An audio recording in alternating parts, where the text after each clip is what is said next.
on, let's go, boy!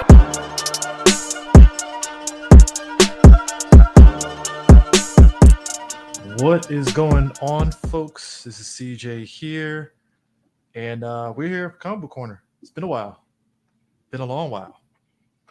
How are you? How you, sir? Guten Tag, mein Dude, and Konnichiwa, my Fräuleins. We kept you waiting.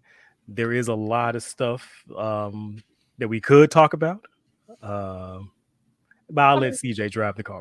We can. Let me ask you this. Have you been watching X-Men 97? I guess before. Yes, I have. I have. I'm surprised you haven't seen my thorough post when I'm fellaciating the show. I think I've seen you say snippets of things inside of our group chat, but I think I probably missed your tweets about it. Right. So too long didn't read. My basic feelings about the show is that I think it is quite good. It is very good. It is akin to back when I first watched the original X-Men cartoon series. Mm-hmm. I like that a lot of it is very character and story driven. I like that it's doing what the old series did, where it took elements from different comic books and remixed them and made them fit the adaptation and the story that they're trying to tell. Yeah. The characters sound and act like the characters. And I know in 2024, that might be a shocking thing to you at home, just to viewers. But yes, character consistency is a thing that exists. Yeah. And I feel like I've said this several times in the group chat. I said this several times on Twitter. But if Bo DeMayo didn't physically hurt anybody, if he wasn't sending dick pics in the group Slack channel, give that motherfucker his job back. Y'all need to work out some shit with HR, because it's insane how good that show is. There's rumors of what possibly could happen, and we'll see. Like I said, companies have fire people for less, but I mean, if it was a situation where he created an environment that wasn't, making people comfortable, and I don't mean in like the white people comfortable, I'm talking about like just, just fucked up kind of thing. It's like, well, yeah, I get it. Here's my thing. I wasn't in the room. I don't know this man. I don't know what. Yeah, I don't know him either. I don't know these people. I don't know none of those people that worked on this show from His Girl Friday. Yeah. However, when I hear people say, "Oh, he was difficult to work with," or he created a air quote toxic environment, then based on the output that I've seen, my question then becomes: did he create a toxic environment, or was he a demanding, hard-nosed boss? Because if you need to put boots to asses to get a good product, then maybe some more boots need to be applied to asses. Is all I'm saying. Yeah. You can definitely tell there is a measure of, because I think what I like about it is that it does clean up some of the stuff that the old show kind of glossed over, but we let it go because we love, the 90s X-Men. It just was what it was and stuff. But it definitely like plugs in like, oh, Morph, he's finally doing stuff that we wanted him to do from from day one, but they've just been kind of just lingering. They are finally doing things. Yeah. It's not as Wolverine focused. Like it isn't. That's insane. That is insane to me. I'm actually shocked. Though I'm wondering how much of that is a conscious choice, or how much of that is Wolverine at the end of the day is stabby, slashy man, and how much of that are they willing to show? You know what I mean? Yeah, it's like, I don't know whether they just listen to the fans and it's like, all right, Marvel has been using Wolverine and so much stuff. Let's ease up on that for right now. Which, if they have been listening to us, again, that is insane. I can't believe that's the world we exist in now, where feedback is being taken into account. I mean, credit to Fox on that one. Well, I can't say credit, but Fox was kind of the reason why people, when they think X-Men, it was just Wolverine, because that's how they highlighted those live action movies, unfortunately. It's like better or for worse. It's the Batman syndrome, where Batman's the front of DC for better or worse. And it's like, well, you have other characters, right? Like, can we see those? That kind of thing. So that was, to be honest, that's the easiest of layups to course correct. Like, all right, let's just basically ease back Wolverine, But Magneto is the one that really like stunned me. They really like went there with that character. Like, oh, okay, I like this a lot. Yeah, I think they're doing a really good job with Eric. I think they're doing a really good job with a lot of their characters. And another thing so far, and again, I'm knocking on wood, because this can all go south. Like, again, we're still in 2024. This is still Disney. It happens. Shit does happen, so shit can go south. But for right now, in the moment of time that I am in, what I really appreciate about the show is that it's adult and mature in an actual adult and mature kind of way. And what I mean is that it's treating its characters with respect and sophistication. Like, people have nuances. You can't swap one line for another person and have them say the same thing, and it wouldn't make sense. It has appropriate tones in scenes where the tone needs to be and shifted, and it's not just needlessly, like, they're not dropping F-bombs, or it's just like blood and gore for blood and gore's sake. So basically, the 90s show. That's what I'm saying. Yeah. It's actually written with some nuance, with some depth, and it's not being LOL grimdark edgelord shit. I mean, That's what people think adult means. It just means, oh, you just stabbing and fucking and killing. No, that's actually really immature. Dude, even the Jubilee episode I love, because one of the things that the old show would do is that Jubilee episode, they literally would have stretched it out for like 20 something minutes. They were like, no, that's just one half of the episode. We're going to shift it over now to Storm and her plight. It's like, oh, I was not expecting that. I thought this whole episode was going to be filler. And it's like, oh, well, never mind. I feel dumb. Though I do question, why do they feel the need to separate the segments like that when you could have just made the episode them both and better maybe paced out and managed the scenes? Again, I'm not going to backseat drive you, bro. I'm going to let you cook in the kitchen. You did 2 seasons, so, we hope between now and boom, they do the 3rd season. Maybe, like you said, they work something out, or maybe it's enough, the passage of time is over to where it's like, all right, bro, you're back. But like, whatever he did, good or bad or whatever, just easy, that kind of like thing. I'm saying, as long as he didn't like put his hands on anybody, as long as he wasn't like doing anything, sending like any sexually charged and inappropriate messages, if it's just that, oh, he's kind of a hard-nosed boss, if you don't give that motherfucker his job back, you don't talk to HR right now. You can tell a hard-nosed person, like, all right, dude, we love you, we love the passion, just dial it down a notch, and we're right good. Right. And it feels like he came in with a vision, like, this is my vision, this is what I wanted, because a lot of Marvel projects recently, I know you've heard, is that a lot of it is I don't want to say build your own adventure, because that's just rude, but like, they figured that a lot of things can be ironed out in post, so they shoot and they do so much, and it's like kind of fly by night. Whereas it sounds like he had a strict vision, like, this is what I want, this is what I want to do, trajectory we want to go, and this is what we're going to accomplish, this is what we're going to write, this is what we're going to draw, this is what we're going to film. We're not going to do a fucking type A, type B ending when you pick it at the end, like, this is what I want. I mean, I think it's the, and it is showing with Iger being back, the shift in, hey guys, we kind of got a little ahead of ourselves trying to throw out content for the sake of content, which goes into what you were saying, the whole this ending, that ending kind of thing and stuff. And it seems like Bo's like, no, let's go back to network television logic where we can actually formulate it, which is ironic because on the streaming side of things, I think the creator of Fallout, or I don't know if it's Fallout, one of the shows, he was mentioning like, yo, it's bullshit why we're putting all these shows out in one hit, because it kind of just kills the enjoyment of it and stuff, because you got the content creators that want to be the first to finish the whole show. And I can say, look, we can both attest to this. Remember House of Cards and how everybody was binging it that whole weekend just so they can like talk about it. Right. And then a week later, it just stopped. Stop talking. I remember binging all the Netflix Marvel shows, and that, like, I'm gonna be honest, that is torturous. Like, having to watch all them shits like back to back to back to that, so Jessica you don't Jones, get spoilers. 3 right. Hell. Bro, sitting through all those episodes of Defenders, I'm like, oh my god, bro. Defenders, Jessica Jones season 2 and 3 were drag. Like, at least Luke Cage is like, all right, get it over with. But like, and I'm doing that shit. But it's just, you can't, I can't imagine a world where X-Men 97 drops all of it in one hit, because it's like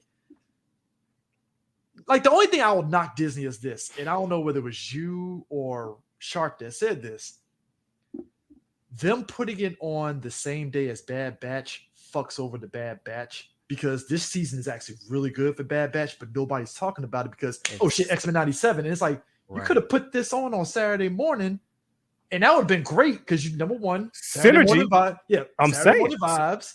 And also new episodes on Saturday. Cool, boom. Hey, I'm in.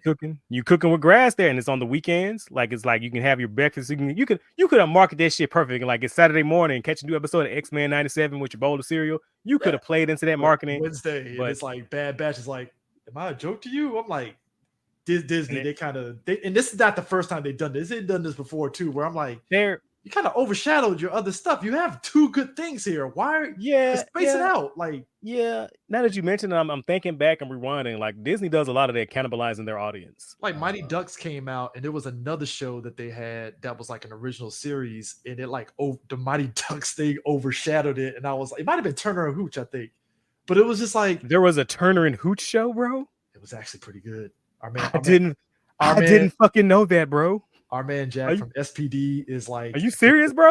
He's in it. That show is funny. It's funny. Are you fuck? How did I not know this show existed? Like, I thought you might have just saw it and just didn't care. But no, I didn't know there was a Turner and Hooch shoot, bro. What the fuck? Josh Peck plays. What? Yes, he's in it, and he has the dog. It's actually pretty funny. It's like, yo, this is actually not bad. Like, I would fucking watch that. I love Josh. What the fuck, bro? That's what I'm saying. But they put Mighty Ducks in that. Dropped on the same day. I'm like, but everybody's gonna care about Mighty Ducks because it's Mighty fucking Ducks. Like it kind of it basically overshadows Turner and Hooch. Like it's like, damn, like just why would you do that? You know, and it's just I think didn't that happen to Willow too? Was it Andor that came out the same time? Andor, it was Andor and then Willow, and I'm like, why would you drop Andor, which everybody is loving, and then Willow, which is actually good too, but you dropped it on the same day, and one is going to overshadow the other, and it's like, why would you do that? Like, it's just, oh, you looking it up? I'm watching that shit, man. But nah, it's definitely one of those situations where I'm just like, why would you do that? Like I said, Bad Batch has been really good this season. I don't know if you watched it or not. I don't know if you have. Yeah, it's really, really fucking phenomenal this season. I like the Bad Batch. Like, it's not like the greatest show ever. It's not gonna light the world on fire, but like as a standard, action cartoon is actually really good. Yeah, like they're getting you, and that's the other thing too. Again, weekly format. You've made me invested in these characters, these clones over time. Like, and I can't imagine binging Bad Batch and getting that same effect because every week I'm like, okay, what's happening here? What's going to happen? What's going like you got me invested, and it's just I think you said it best. It's funny how life is a circle. We're back to network TV now. Isn't that and like it's the right way to be? Like it's great streaming services are showing commercials now for packages now, and I'm like, now streaming services have channels. Like we're just time is a circle, bro. We just going around and around. It really is. I was just like, as soon as they sat there, it was like, yeah, we're gonna put ads on the Peacock. So I'm like, so commercials. We're back to commercials, which I never cared about commercials, but. You know how people now they're like, ew, commercials. I'm like, that's network TV, bro. Like, the fuck? Like, did you not grow up in the era of TV? Yeah, I'm one of those people. I've become commercially averse because I've been without them for so long. Whenever I see them, I'm like, oh, fuck. I'm mixed. As long as it's mixed. As long as it's not like YouTube where it's like, let me give them a 2-minute. It's like, all right, can you just give me like a little razzle dazzle on them? Can you give me a 15-second one? I could even 30 seconds. I'm fine with. If you give me a 2 minutes, I'm like, here's the thing. If your advertising interrupts what I'm watching, I'm less likely to buy your product. Especially where they cut the commercial in. I'm like, you could just throw this 2 minutes at the beginning of the episode so I can watch the whole episode. I could tolerate that at least. Yeah, I'm glad Amazon does that. When they said they're gonna get ads, I was like so nervous. I was like, oh no. But it's like, oh, it's just a couple in the beginning and I can watch my show. Okay. I can that. It builds up the tension of like, all right, come on, baby, that kind of stuff. Knock on wood, because this is corporations and that shit can go south any minute. Well, I am looking sideways at Netflix with that, and I'm like, hey, Netflix, you were supposed to be the streaming service with no commercials, so why are we doing commercials again? We threw money at everybody, now we're out. So gotta recoup those losses. At least Amazon has an excuse. At least Disney Plus has an excuse because they weren't like defined by like being the streaming without ads option. It's like, what's your excuse, Netflix? What are we doing here? Money. It's always the issue. It's money. Yeah. Look, it is what it is and such. We talked about on Morphin Metacast, which I'll have up very soon, or if you watch live, you can. Power By the Rangers. way, shout out to you for the phrase passive aggressive xenophobia. That's entered my lexicon. I'm using that shit in my everyday life now. I mean, I feel we see it online all the time. Especially but I mean, you're not wrong. You're not wrong. You called that shit. We talked about Power Rangers coming down, but on the comic book side, like Marvel and DC and all that stuff, the Krakoa era has finally like hit its ending point, and it's kind of funny how it just limped to the finish line, and you're like, what happened? And we've talked about this a couple of times where I felt Sword of X was like where they really kneecapped themselves. They got a little too much dip on their chip at that point, because it's like, why did you make that a year-long arc? Because I got the trade paperback for it and reading it, I'm like, shit could have been like 6-7 issues tops. Could have been 4. Back in the 90s, this would have been like a good 2-issue romp. It's like, what's Apocalypse doing today? And it's like, oh, okay, cool, 3-parter, gotcha. And then that's it. But they made that shit a year long. I'm like, and this is where it's gonna start kneecapping itself. Ooh boy. And it didn't help when Jonathan left, and then the writers that they brought on to the line were not the best. They were not the best, and it felt like they weren't interested in telling stories. They were interested in telling, I don't know, shock and awe. Not even that. It was just like a lot of motherfuckers just standing around milling about. I mean, it's funny. The main blind book was bad to me, but the side books were better, and I was like, that's weird. What was that book with Kitty and she was Captain the pirate captain? Yeah, I call it pirate Kitty. That was pretty decent. It's been so long because I had I dipped out. Like I pulled the cord. Rightfully so. Like there's a point where it's like I was picking and choosing after that point. So it was like that's when I peeped. I was like, how's the like the side books, like the whole thing with the clone X-Men and all that stuff? Those books were great. But your main blind book went from we were here to just nosedived. Was it Duggan that took over? It might have been Duggan, I think. Because was he the one who had the Captain Krakoa arc? Or was that who's the guy who did the Wicked and Divine? What's his name? Gillen, Karen Gillen. Gillen. Was that him or Duggan that did the? I believe it was Gillen. Wow. Okay. Gillen. Okay. I'm just asking. I'm just wilding because this literally so we're back to Professor X being an asshole now, making deals with what's that meme? He always was. Yeah, like this dude. Okay, so basically, he made a deal with Orchis to spare the mutants, and they can do whatever the fuck and Orchis can do whatever the fuck they want, because basically they turned Nimrod into what the fuck is that? Amazo, basically. You mean Nimrod?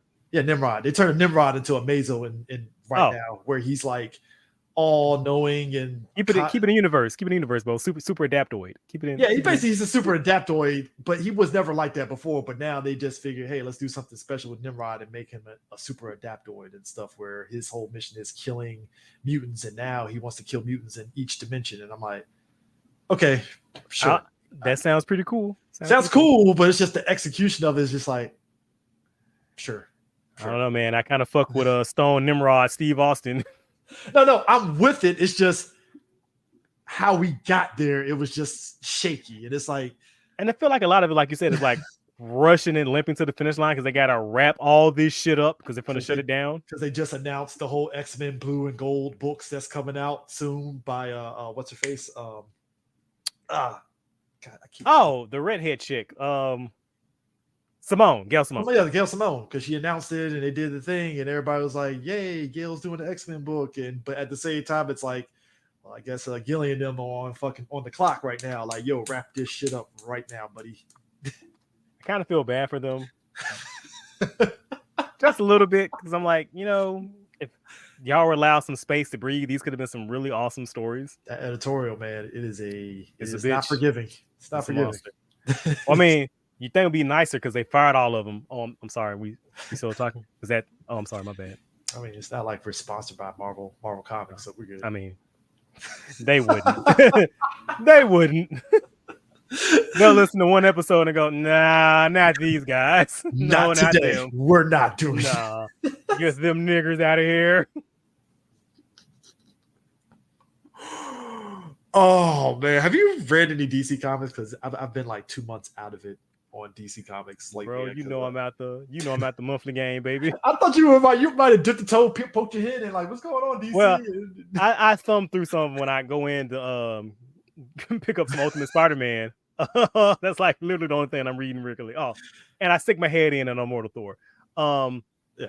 Right now, it's pretty crazy. They're doing the Absolute Power event where Amanda Waller is mustache twirling like a motherfucker, where she's trying to consolidate power and get laws against superheroes and turn in public mistrust. Superhero Registration Act, but DC style. No, not Registration Act. She just wants the motherfuckers gone. Oh, there's no registration. She never mind. she wants them exterminated. She wants to. She going friends of humanity, basically. Bring power back to the people, so to speak. Include metahumans.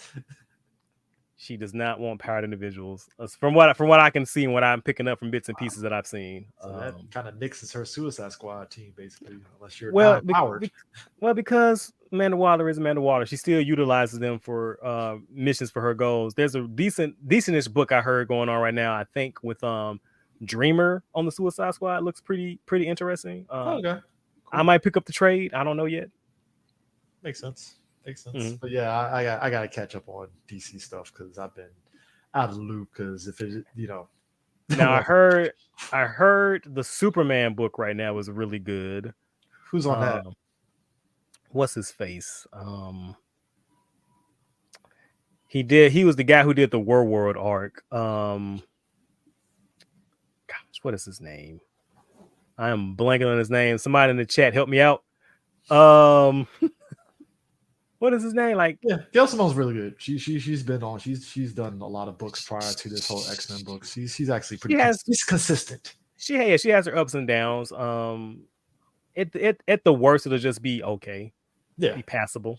She has a mode and it works. As long as you can like rein Gail in and keep her on target, it'll be fine. That's any comic book writer. It's like, hey. I think Gail more than most. Like it's a list you can go. Yeah, I think if you can. Like I say, it's not a long list, but she's one of the ones. Like if you can keep them on target, you can keep them on target. It'll be all right.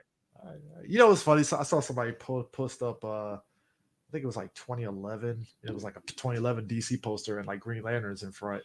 And I had a moment of clarity. I was like, oh shit, I forgot Green Lantern was like the face of DC Comics at one point. That whole property, you throw a rock and you're hitting something with Green Lantern. I totally forgot that was a thing. And then it's like also around when the movie was about to come out, wasn't it? Maybe. Or when the movie had come out? Probably. Yeah, 2011. Yeah, 2011. And that book was really popular because Jeff John turned this into like a little mini industry with the different color Lantern Corps. Oh yeah. People, I think all of us readers were eating it up. Like, there's different rings. Oh my god, bro, take me back there, bro. I want to go back. The cosplay in conventions was here. It was up there. Like, you throw a rock, every spectrum of Green Lantern cosplayers popped up at conventions around that time. It was insane. Take me back, bro. Lex Luthor as an Orange Lantern was a thing. I actually liked that. Blue Lantern Flash. Yeah. Star Sapphire Wonder Woman. Black Lantern Batman, I believe. That was during during Black Night? Yeah, Blackest Night. It was Black Lantern. Yeah. It was. Yeah, they were getting a little interesting with the Lantern rings, and Green Lantern is starting to slowly kind of crawl back. Hopefully, I heard that book with John Stewart's pretty good. Was it War Journal or War? Yeah, I think it's like Green Lantern War Journal, I believe. Yeah, I think it's Green Lantern War Journal or something like that. Yeah, I heard it's pretty dope. Yeah. Did you see Deadpool Wolverine trailer? Have you watched any of it? I did. I've watched it a couple of times now. What are your thoughts, sir? I like going. It feels like we're going to all go into it in a very unknown way, which I think is great because I feel like they keep it real. I don't think the trailer really showed me much of anything that I can speculate on, which I'm happy about. So, because I know, what was it? Pyro was supposed to be in the movie because I think there was a couple of I think saw he a was. couple of frames of them. Yeah, he saw a couple of frames. So I'm like, well, so it looks like there might be old X-Men characters. I don't know who that might pop up in this movie, which I'm fine with. I think was it Cassandra Cain is the main bad guy apparently. Cassandra Nova. Cassandra Nova, my bad. Cassandra Nova is the main bad guy, which I'm like, all right, this is interesting, but like, speaking of that shit, man, I saw some people, and it's like I know these niggas don't read comic books. They're like, oh my gosh, they gender swapped Professor Xavier and made her evil. I'm like, oh my god, bro. Like, you fucking tourist. Like, you fucking. It's like they lost the plot. They just see enemies everywhere now. Apparently, they just punching in shadows now. So those that don't know, Cassandra Nova basically was a entity that spawned from Charles Xavier and ended up creating a body for herself that pretty much looked like Professor Xavier. She was his twin that he ate in the wound because he sensed her innate evil and tried to psychically attack her, and that didn't work. So he ate her and absorbed her. So he's Sukuna. Sorry, spoilers. Yeah. And she manifests the body out of spite, rightfully so. As you do to look like pretty much Professor Xavier and such. And she, in the comics at least, she was behind that Genosha massacre, essentially, the whole genocide and stuff. Obviously, in '97 they switched it up to where it's Bastion. Spoilers for that show. There's Bastion and Sinister, but in the comics she was behind the Genosha massacre that happened and such. So I'm interested, but like I said, I'm just gonna go to the movie like, well, I'm just gonna enjoy it. This is what people wanted for so long, So hey, let's see where it goes. I'm liking that Hugh Jackman is back. They put him in the Wolverine suit, and such. Both with sleeves and no sleeves. Show me the mask. Get him in a goddamn mask. Put the mask on immediately. It's a small gesture, but just give me a mask. Just give me that at least. Fuck, Thor at least gave me that twice. I mean, but come on, just give me Wolverine in the mask one time. Hugh Jackman, something because you're like 90% there. That mask really, that really pops off. Which I'm still mad that we didn't. They showed that in the Wolverine and nothing afterwards. I'm like, right? Come on. Why would you show me that? Why I can't have it? Thank you. What the fuck? Oh man. James Gunn apparently teased Green Lantern. Oh, I didn't see that. Yeah, he teased a picture, which means that I guess James Gunn is like, hey, Green Lantern will be happening in this new world, which I'm like, isn't Guy Gardner in his Superman movie? I believe so, which that's actually pretty cool. So clearly Green Lanterns exist in this new world already, which is great. So we don't have to do no origins. They just exist. So have you watched any of the Crisis on Infinite Earth animated shows? I know part 2 just came out. Just dropped. Yeah. Not yet, because I'm gonna be honest, I'm waiting for them all to come out so I can watch it all together. Because Crisis on Infinite Earths is one of my favorite stories. They I would say this, Prime. This isn't spoiling it. I would say part 2 does a great job of showing the direness of Crisis. I mean, it has to do a lot better than what the CW gave me. So I know, but this one actually, it's like dire. It's actually it hits the hopelessness of it, where it's like, damn, they might not win this. What feeling is this? Zetsubo. No, but I love it because it's like there's no when the heroes save the day and that no, it feels like there is kind of this mystery of how are they going to overcome this now? This is I'm intrigued. Now that you say so, is it can I buy it or is it on digital?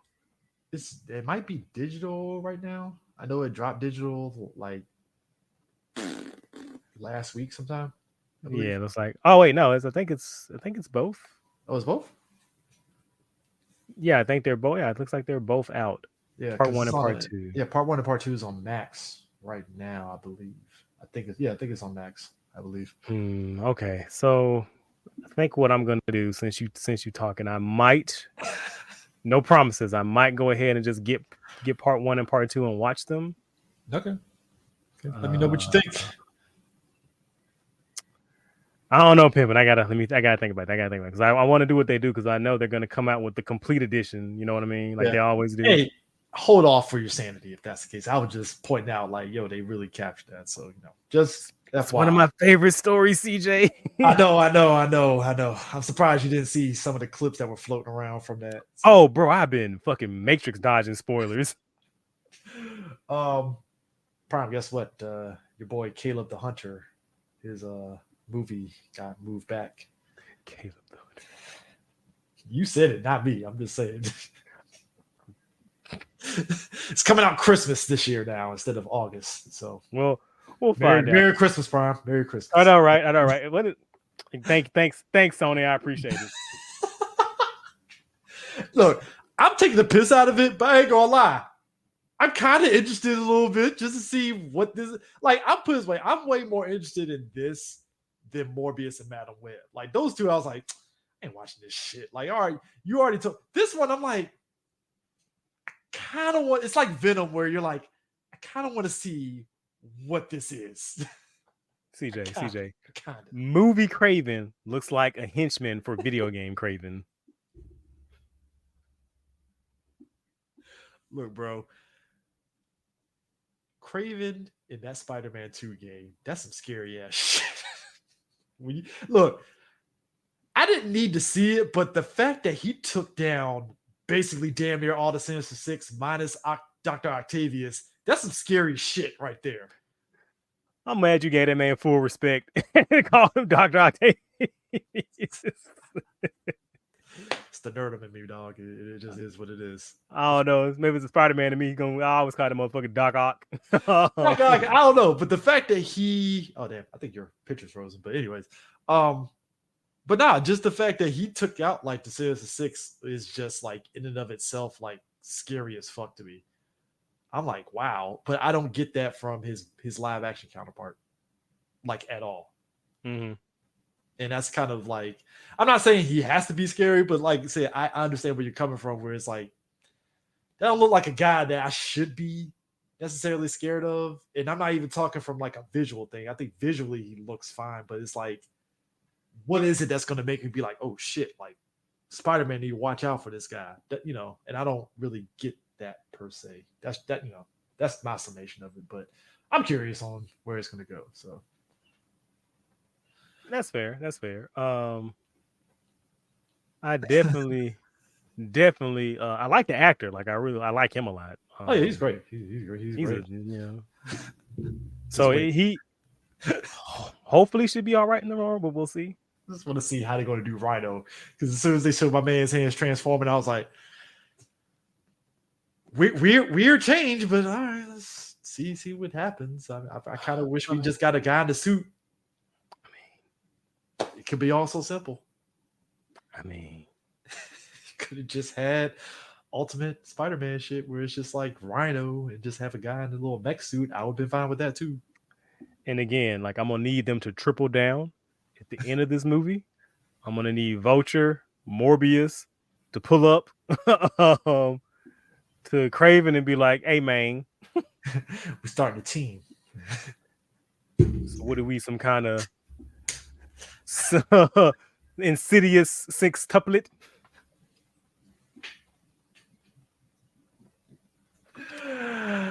Oh my god. You know what's interesting? It's like with X-Men 97, everybody was thinking that maybe that we could get the 90s Spider-Man getting a revival, and I was like, pump y'all's brakes, calm thine titties. Is gonna be all right. Yeah, I get it, because it did kind of end on an ambiguous, like, hey, we're searching for Mary Jane, but I'm like, so that's just one more season of Spider-Man that you want, basically? Is that what we're getting? I mean, cool. I mean, it's also funny too, because when people saw the recent X-Men 97 episode, I saw one guy that was pissed off because he was like, well, this is stupid, because in the Spider-Man animated series, him and Red Skull were trapped in that dimension. I'm like, the 90 shows never really gave two shits about interconnectivity like that. Yeah, they kind of played it fast and loose there, bro. Because Avengers United They Stand, Cap popped up in one episode fighting. That wasn't tied though. That was separate. No, it was supposed to, because it was supposed to be the X-Men animated series tied into it in such an abundance. But they didn't. Those episodes never aired, so it doesn't count. I know, but I'm just saying. But they pay it fast and loose, so it's like Rogue and Captain America seeing each other. I'm like, that tracks. That's fine. Captain America was with the Wolverine episode. That's all good. That's all good. That's fine. Rogue was very petty with that. Just. Though I will agree, like a lot of people that I experience some frustration where it feels like a lot of other characters, and they pop up in X-Men stories, they have to be written out of character to make the X-Men look good. I think it depends, because it could be, because it's either you get the heavy-handed approach, or you get the whole, okay, that tracks for the character because it's not as heavy-handed with it. Like Second Coming, right, where Bastion had basically took all of Alcatraz and put it in a dome, right? So Stark, Steve, and Mr. Fantastic come up there, and they're like, "Hey, we can help you." And Cyclops is like, "So where the fuck were you at like a while back when all this shit was popping off?" You know, and it's like, okay, I get where you're coming from, Scott, but you do realize like the Avengers were like handling a terrorist called, Norman Osborn running right, shield. Right. Like when it said that shit, like it's so fucking weird. It's like, and they said that shit, it should be like, and where the fuck were you doing in Oklahoma during siege? Where were y'all? Right. So it's like the door swings both ways on the pettiness a little bit, and I get, because it's the X-Men, they're marginalized. There's that whole, they have a right to kind of feel some way, double more so than just capping them. But at the same time, it's like, it's not like Mr. Fantastic was sitting back like, well, that's crazy what's happened to those mutants. Hey, son, you want to go out for a walk today? It's not like they were doing that shit. Like to his mutant son. Wow, that's crazy. So turn you off, close the blinds. It's okay. go get in Herbie right now. We'll go for a drive. We're gonna get some ice cream and some chocolate frosty milkshakes. Yeah, it's just that. So it's like in this show, I get, because if you really think about it, like it wasn't until Civil War where Cap really was kind of on like, yo, I ain't gonna follow the government like that. So like him kind of, you don't think so? Because I thought in the 90s, Cap has been consistently like, I'm not loyal to the government. I'm loyal to the American people in the dream. Like when he busted, like he retired from Captain America when he found out there was a fucking cabal led by the president who was not Reagan. Oh, that's right, because that's how U.S. agent became a thing. So yeah, Captain's consistently like, and fuck the government. That's why it made sense in Civil War. And it was like, we doing this, and Cap was like, nah, fuck y'all. No. Did we give him due process? No. Suck my Star Spangled Dick. So that's Cap's whole. That's his whole MO. It's like, well, so you have the red, white, and blue, so you're gonna have to run that shield back there if that's the case. Which I would say that was probably the funniest and pettiest shit in the MCU, when it was like, hey, Cap, since you're a convict, I'm gonna need that shield. That's cool. I don't need that shit anyway. I'm like, wow, okay, I'm with that. Exactly. Steve Rogers is with that shit. Please believe. My Steve Rogers is with this shit. Please. But it's like, I guess for me, on one hand, I understand the anger, but it's like at the same time, it's like, it's not like they were heavy-handed with it. It's just his angle was just basically like, look, I just don't like I said, I don't want to rock the boat here. I get where you're coming at, Rogue. It's just right. Like I said, it's not make or break. It's just something that I observe, and it's kind of annoying. You know what I mean? It's if he said something equivalent to you people, I'd be like, all right, that's not Cap. What are we doing here? Like, come on. Like, right.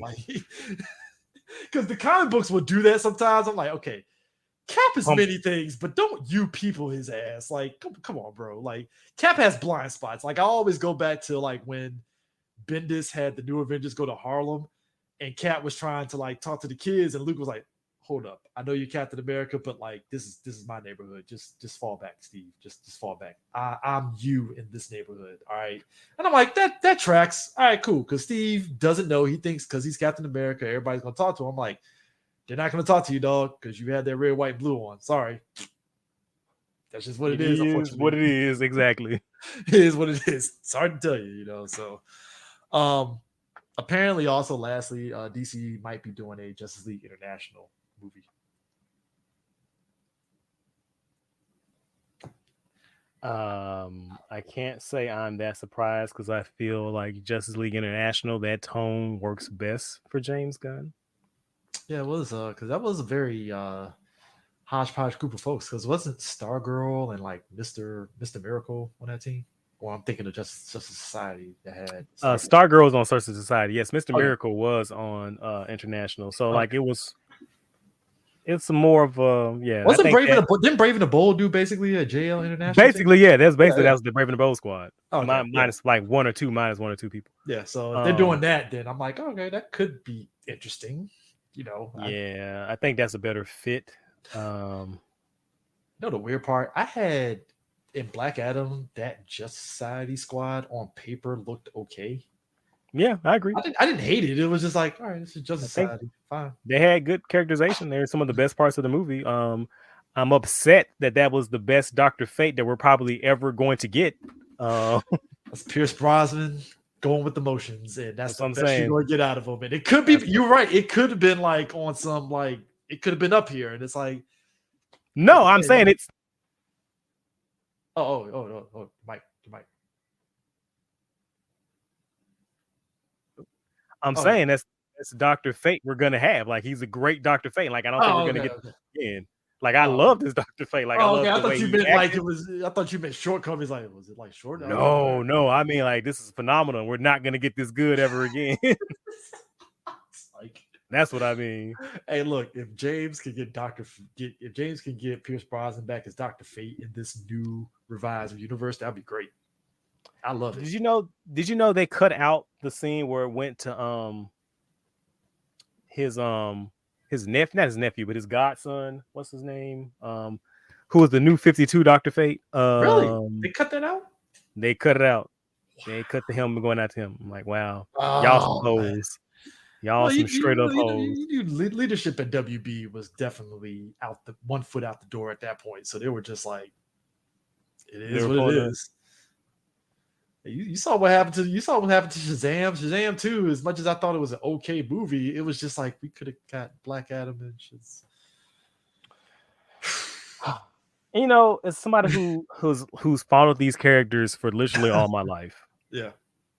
I really do feel some type of way watching how they are being used in these adaptations, as well as how they were being used as like bargaining chips for people who are desperate for having their own franchises and who don't understand the characters. Like, like, I know I say this a lot and I probably sound like a broken record, bro, but it is insane to me that we lived in a universe where a Shazam Captain Marvel movie came out right after a Black Adam movie and they don't reference each other at all. Well, one movie tries its best to say, hey, we don't have this open chair over here.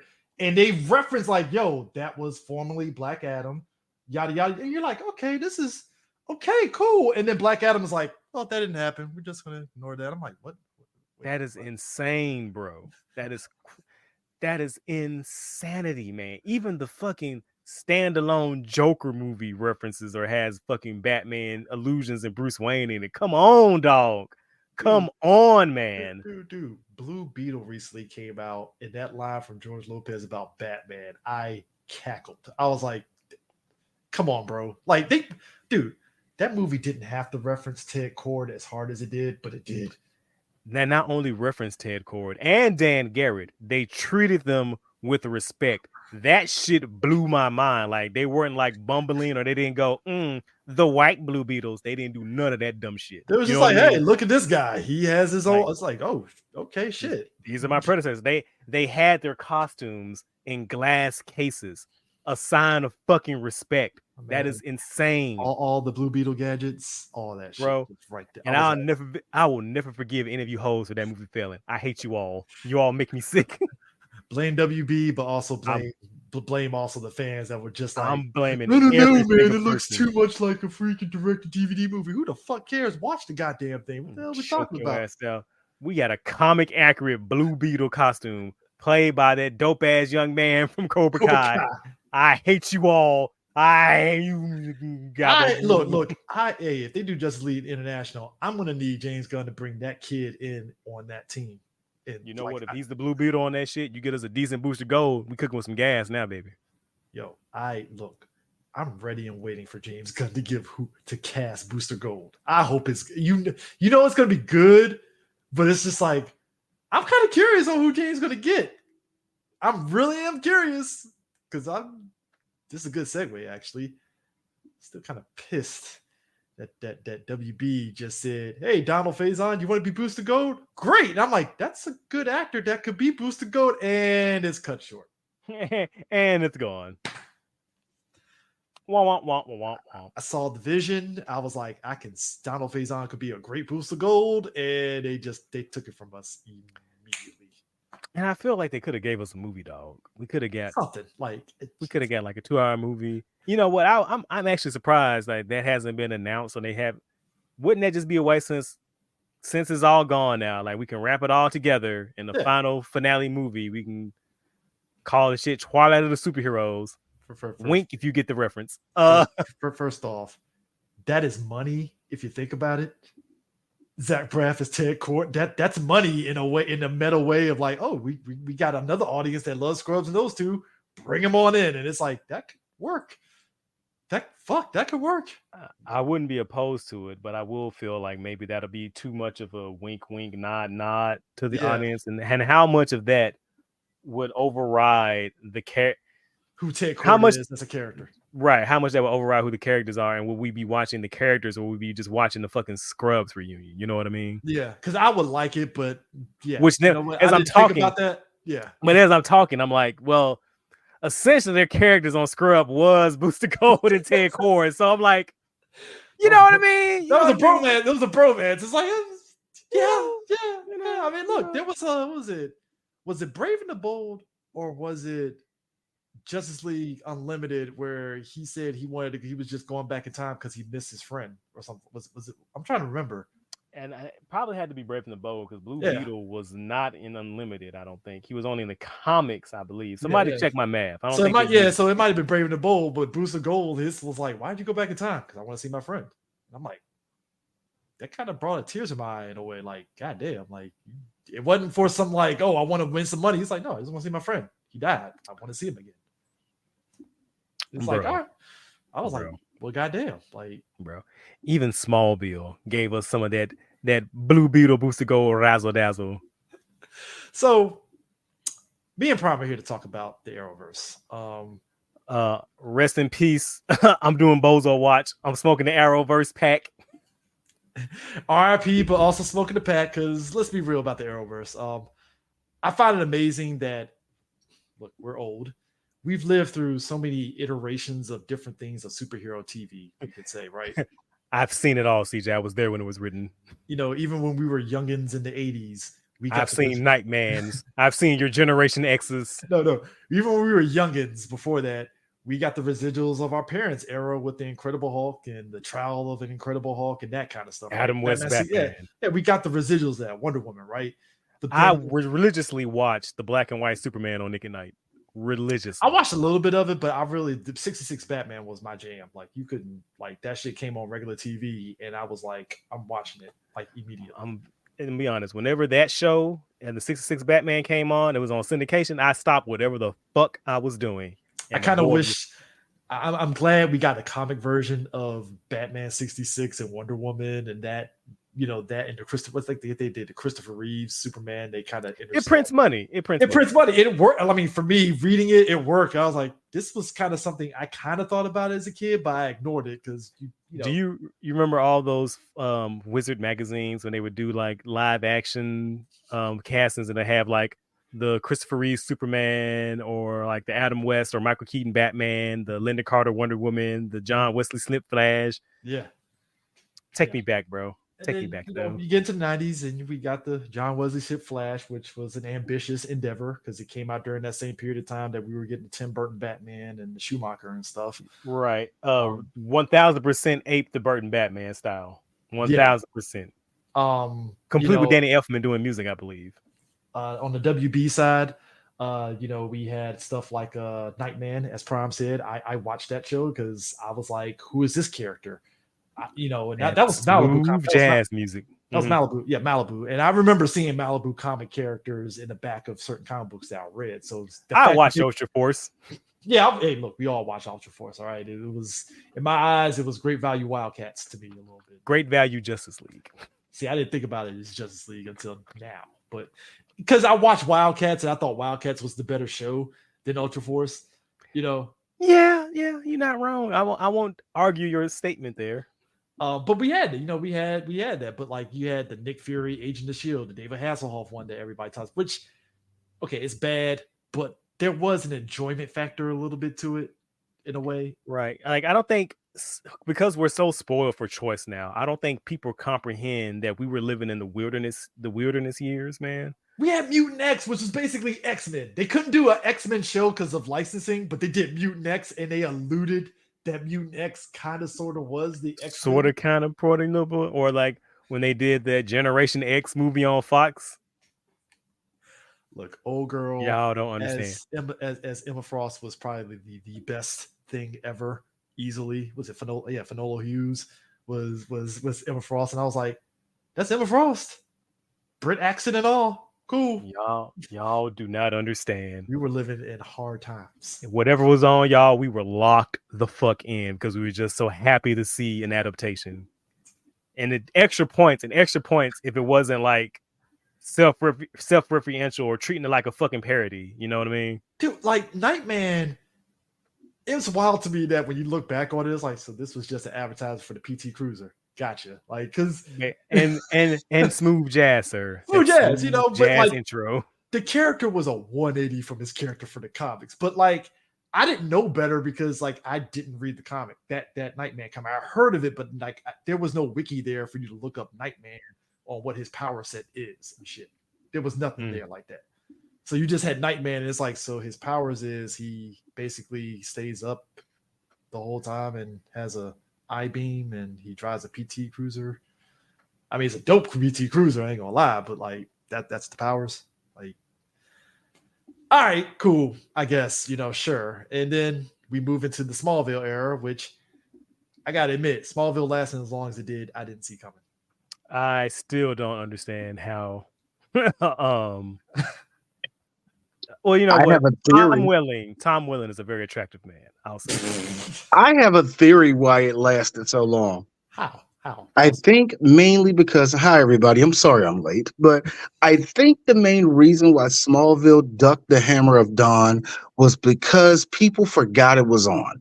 And I mean that with the best intentions as possible. Which season do you think is when? Oh my God, it should have got cut off the last season, actually, to be honest with you. No, because the first three, I knew people that was must see. People TV. were into it, at least from my standpoint, people were into it the first two seasons. Okay. The last season, to me, I knew people that watched the show that was like, that's still on? Like, it was like that. I felt like it really, because where comic books stood at that time. When it, 10 especially seasons? when it 10 seasons, nigga, yes. Those last four seasons, when they started adding in all the different people and all the rest of that, I knew it when I knew that show through my wife, because my wife used to watch Smallville. She didn't watch the last two seasons of Smallville because she legit thought it got knocked off the air. and she was glad that she stayed around because she got to see, the last scene of the show, but still, but I always felt, because Avengers wasn't out, because there wasn't this rush of, we got to see what's in these comic books. There wasn't that rush for it. I think it kind of ducked a lot of the criticism that it could have gotten. Because I think season 8 through 10, that was, because I think that's what it was, when it was right when Iron Man came out, and I was just watching TV randomly, right? And all of a sudden I saw a commercial for Smallville, and I'm like, time out, Smallville's still on the air?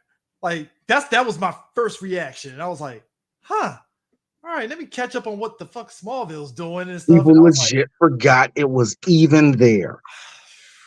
And that was the theme song. Again, the theme song. The theme song. Oh, come on, man. Come on, classic. I mean, and the thing certified hood classic. And the thing about Smallville, in a way, Smallville walked so Arrowverse could run, because literally because Arrow was supposed to be a spinoff for their Green Arrow. Yeah, their Green Arrow. So basically, to bring it back to what you say with Wizard Magazine was the first to break the news that old boy playing Green Arrow, him and the girl playing Black Canary, it was supposed to spin off into their own show. Aquaman from that Justice League team up was supposed to get his own show. I think there is actually episodes of that there, show. there is an episode. It has Ving Rhames in it, and it wasn't the guy who was Aquaman in Smallville. It was the somebody guy else. who played Green Arrow in Smallville who was Aquaman. Yeah, they switched him up because my man that was Aquaman in the show was Reacher, except not as big. Oh, who you mean? You mean Hawk? Hawk that can't get it up against ED Hawk? Okay. Okay. Hey, he's reaching to me, man, because you look at him as Aquaman, look at him now. That's like The Rock when he popped up on Fast Five. We were like, whoa, hold on there, sir. When did you get this ginormous here? What happened here? Cornbread. Except he actually did it the right way. The Rock, Rock produced it. But nah, Aquaman was supposed to get his own show. Green Arrow was supposed to get his own show. But like by the time those things were supposed to happen, WB was like, yeah, we're basically done with that shit. We're kind of moving on. And I think that's when they shifted over to CW, right? Right. Well, it was already on CW. And Greg Berlanti and his crew, Andrew Kinsberg and Birds of Prey.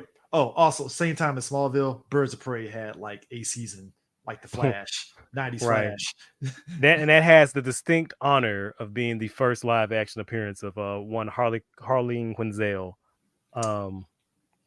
And they showed was it Cassandra Cain in that show too? If I remember correctly. Cassandra? I don't think it was Cassandra. It was Helena Oracle and Baby Black Canary. Or was it Lady Shiva was in it? Yeah, Lady Shiva, because they showed the origin of how like Oracle ended up in the wheelchair and stuff, which was again show had some interesting things, but it was just like the chick who played Oracle, she came to work. Like she was there to do a motherfucking job. She was on point. Everybody else, I don't know, man. Paycheck collecting. I don't know what to tell you. Yeah, but like you said, Berlanti and them, they basically after Smallville was like, well, what are we gonna do now, right? And so yeah, they just fresh off of Green Lantern, which was supposed to launch the DC movie universe. We here in the future know that didn't work out so well for them.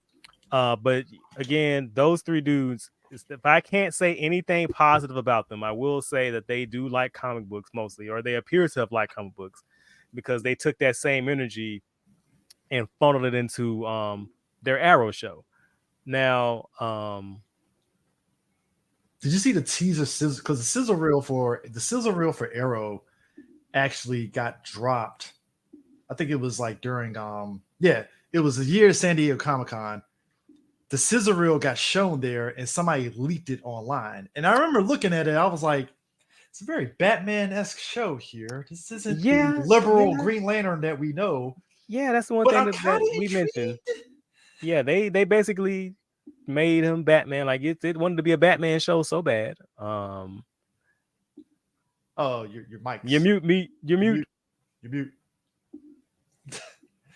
But yeah, it had very Batman-esque qualities to it. I remember the sizzle reel showing him when he threw the tennis balls and he shot it. I was like, okay, this interesting. They're clearly not going through the motions with him shooting arrows, but sure, melodrama, another soap opera, soap opera, torture soul. I am the Night Arrow, sure, 180 from the comic books, but sure. Like comic book Ali most definitely is a Democrat. Oh yeah, Arrow Ali most definitely a Republican, most 1000%. He's the Rock Republican, like. I mean the Rock, exactly the Rock style. He ain't gonna. He's a respectability politics Republican, basically. Knows what I'm saying. Pull yourself by the bootstraps. I became Green Arrow. Why can't you? I did? I won the gene lottery. Why didn't you?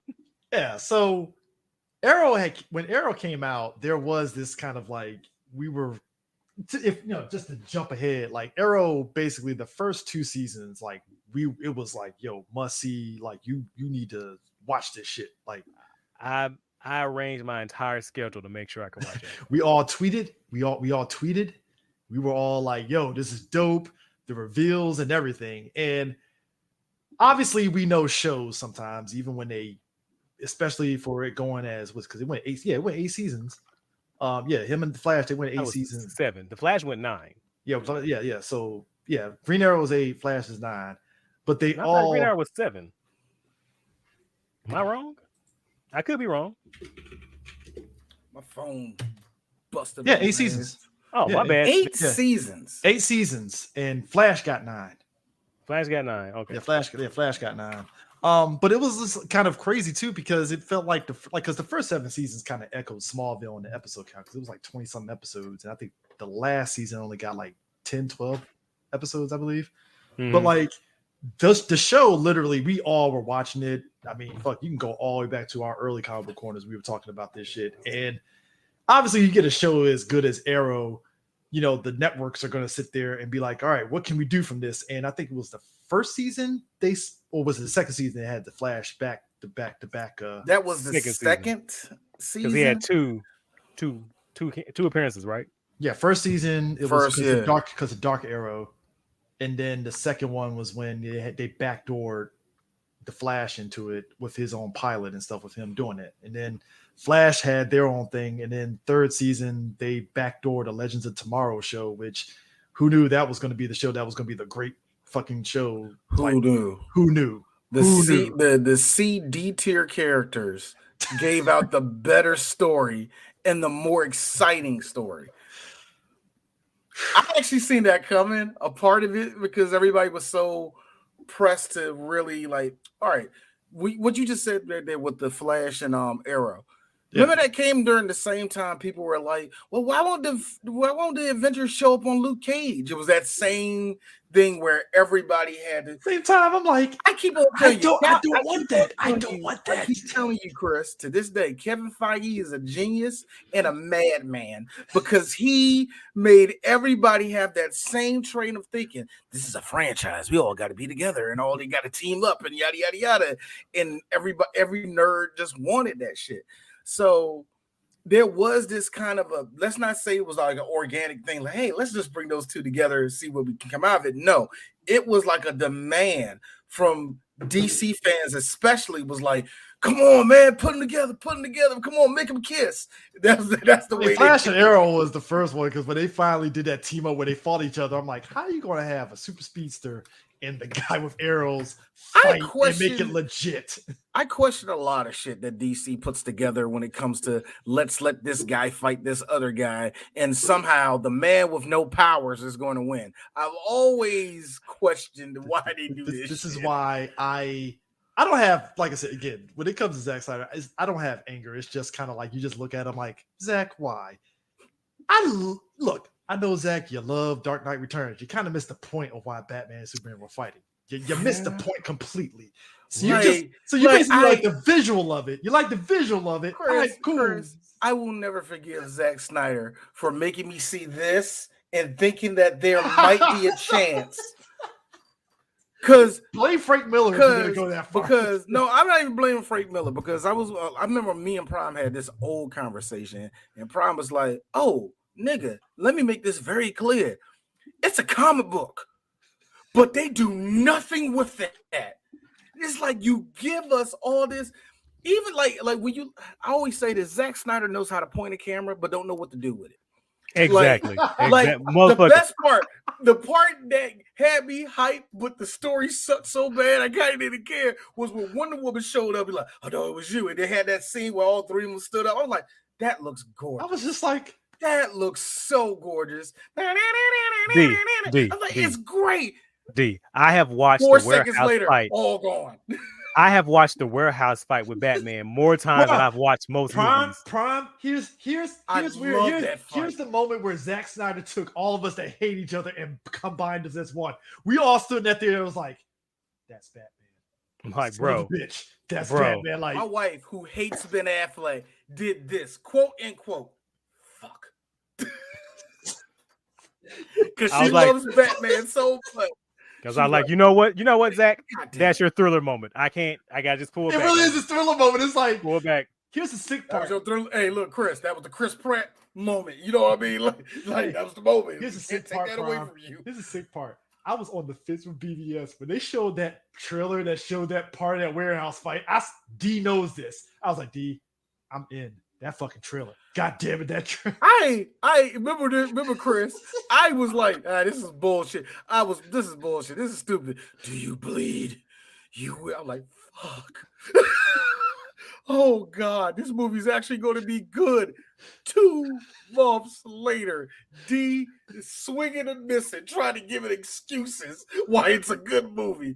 I will never forgive Zack Snyder for taking my height of my DC fandom and saying, let me wrap that in a blunt and smoke it because you don't need it no more. Like, why do you this is me with the Arrowverse, sir, until Prime had to calm me down and climb me back down. I was like, Prime, the Arrowverse, it's so great. And he looked at me like, no. You know what it was?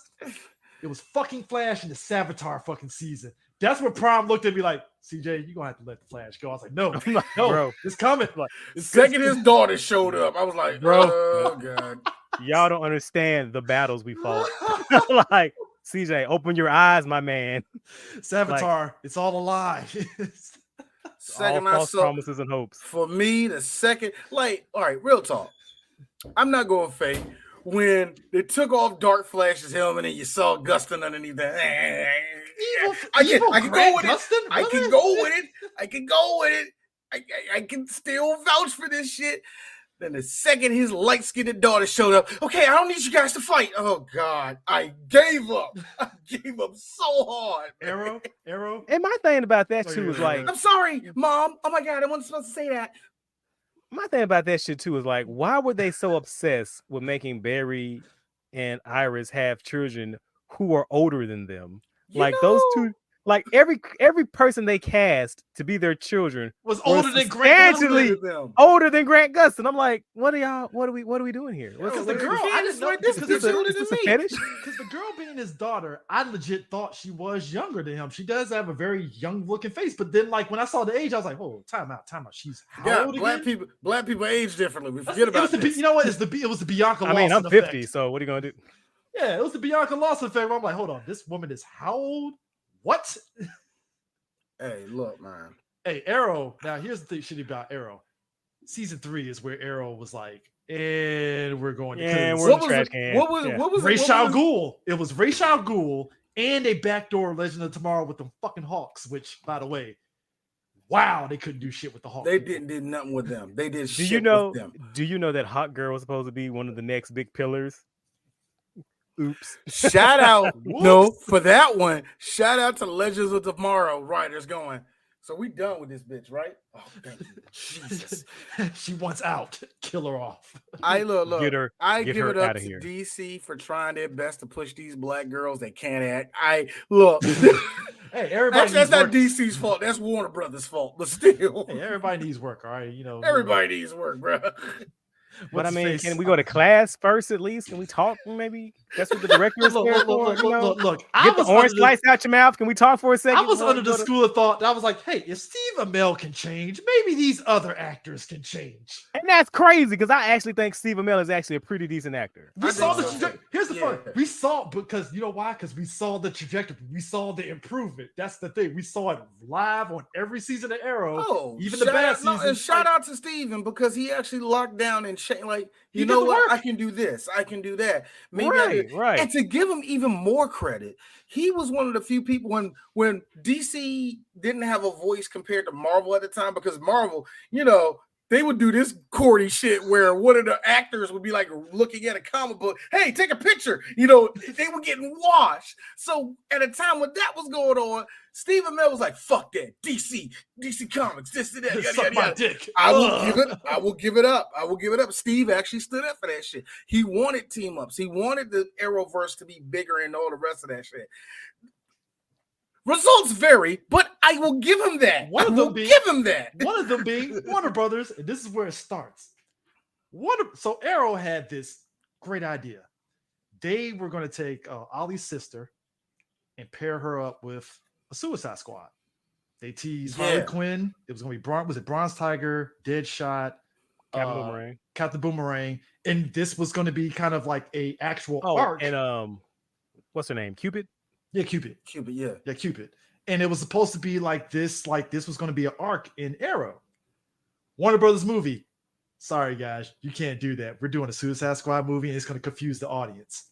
Can I just say, since Justice League Unlimited, the Warner Brothers embargoes have been the bane of my fucking existence. There's a reason why you couldn't get Batman villains in the Justice League. There is a Okay. reason. There's There a is a reason. reason why the Justice League and the Batman cartoon was done the way that it was done is because of fucking embargoes. Professor Pig in Batman. What was it? What was the name of that Batman show? Beware the Batman. Beware the Batman. Yeah, Beware the Batman. There was a reason why Professor Pig was the main villain and not the usual Batman. And that villains caught 'cause me of the off Batman guard too. embargo. I never asked questions about that because nothing against it, but I wasn't a fan of Beware the Batman like that, so I never really asked questions. But you can tell, yeah. They made, to be fair to that show, they made do with being kneecapped like that. They made do with it. So you know, look, I can't hate that show because they were setting up the outsiders. I'm not that mad at it, you know what I mean? Thank you. I'm in the same boat. I was like, oh, we're getting outsiders, and like Katana Metamorpho, just bring in Black Lightning. Let's keep it going. Let's keep it going. Like it's one of the weird things. My son is my child. Like it's what for me is really more of. I can't blame that on Warner Brothers, but I do. Is like I'm on a new tip of like, yeah, Justice League. God, what was the last Justice League action? Justice League Action. Yeah. I'll never forgive them for canceling that show. I don't know. It was Cartoon Network or Warner Brothers is like, yeah, we ain't pushing enough. It's either Cartoon Network, like nobody's watching this shit. How come none of you kids wake up at 6 o'clock in the morning and watch this show? I'm gonna blame Cartoon Network and Warner's because it's the reason why Young Justice It's a combination. the way it went before it finally hit DC. Well, before it hit DC Universe Online, and then. I do realize there is a give and take to this because during that time I'm tripping out about Justice League Action not being pushed out. It was a second golden era of their cartoons where you had Gumball, Steven Universe, Adventure Time, regular show, all it was a right. And so you see what I'm saying? I kind of understand at the same time, but yeah. Do you want to push the thing you have 50% ownership in, or the thing you have 100% ownership in? I exactly. I understand. But I can still hate your guts, but I understand. And then they broke even by doing Teen Titans Go. Fuck y'all. I love Teen Titans Go. Look. Teen Titans Go, let me make it very clear. Terrible show. Loved it to death. To this day. Loved it to death. To this day. That show is fucking funny. No. I would defend. Here's the thing. I was one of those. I was on the fence, but I didn't hate it. And it wasn't until we went to go see Teen Titans Go to the movies. I was in tears. Nah, bro. You know what got me on board was the fucking Santa Claus song. When Santa Claus is the villain, and he's calling them trash children. I'm like, you know what? This is the greatest show on television. This is amazing. For me, what really put the icing on the cake was Teen Titans versus Teen Titans Go. And Robin said what I was thinking. So you guys just fight fairy tale people all the what do you guys do? And I forgot what Cyborg said, but Cyborg said it with a true face. We're heroes or something. I lost it. I'm like, this show is on crack, and I love every second of it. So Warner Brothers' whole thing was, we got a Suicide Squad movie. You can't use the Suicide Squad anymore. And I'm like, strike one for the embargo. Oh yes. But spoiler alert. But there's more to come. End up using him, they used them in the later seasons when Ollie went to jail. After the Suicide Squad. No, I'm talking about the one where John went there. When John went there, and that's when we heard Tara Strong from behind the That was the same episode. That was setting it up. That was setting it up. That's supposed to be the back door set up and all that. I got you. Yeah, it was the same one and stuff. But like I said, they even took promotional shots and everything with the fucking skinny Amanda Waller. Oh yeah, which by the way, and their dead shot. By the way, skinny Amanda Waller. The dead shot really needed to do. Nigga, do a push up. I know what you mean. Will Smith is right there. What are we doing here? Like Will, no, come on now, man. Like y'all could have got anybody for this shit. The skinny Amanda Waller. Let me put it this way. I blame New 52 for that one. I blame New 52 for that, but then again, New 52 modeled her after, like, I don't know, like, you know, Wendy Raquel Robinson and shit. So at least they did that. New 52. No, New 52 was like, what if we get the principal from Steve Harvey? Yes. Here's my thing. Am I against skinny Amanda Waller? No. Do I want it? No, I don't. Got CCH Pounder. Where is the cholesterol in that neck? That's all I'm trying to say. Viola Davis gave us Amanda Waller. I'm like, yo, like. Do you know what the funniest part was about that shit was? Is right before the reboot, they fucking teased her getting fat with her ordering, what was it, a cheeseburger? Yeah, for lunch or some shit. Yeah. I'm like, come on, man. But I will say this: I like look.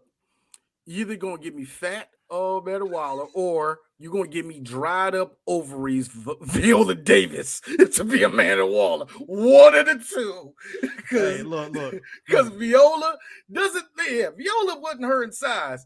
Second she started talking, oh nigga, y'all better do what she say. She gonna kill all y'all. She gonna kill all y'all. She about to kill the entire world. CTH Pounder. It's like that voice. She'll kill you. She would have like the thing about Amanda Waller is she will look Batman dead in the face and go, nigga, you ain't nothing. That's how she is. So when we see small Amanda Waller talking to Ollie, it's like, okay. You know, this white guy over here is just going to use his white. He's going to use his white privileges and just look at you like, yeah, that's cool, but I'm Arrow. Right, so right. I want. Like, what are we doing? The wall is a personality. It's not just her physique, and I don't get that from Chartreuse Amanda Waller right there. You know what I mean? But now I'll say this. Oliver brought up, you're not going to be Spurs season 3. Here's my thing about season 3. You put Ra's al Ghul in there, which, okay, fine. I had D laughing because D was the one that predicted this. I asked him, I was like, hey, how do you think, what's her face sister comes back? And he joked, he was like, put her in the Lazarus pit. And I laughed, right, when D said that. Didn't think much of it. Season 3 starts. And we see Ra's al Ghul, and I was like, he's right. Son of a bitch. You can't say the word Al Ghul and not show up, not show that green pool. You cannot do that. You can't. You can't. As a rule, you just cannot do that. You can't mention certain characters, certain things, and not go there. It's one thing to mention Bloodhaven. Nobody wants to go to Bloodhaven. But then if you mention Ra's al Ghul and the fact that in the League of Shadows. In the League of Shadows and everything, it's like any second now, somebody gonna come out of that water.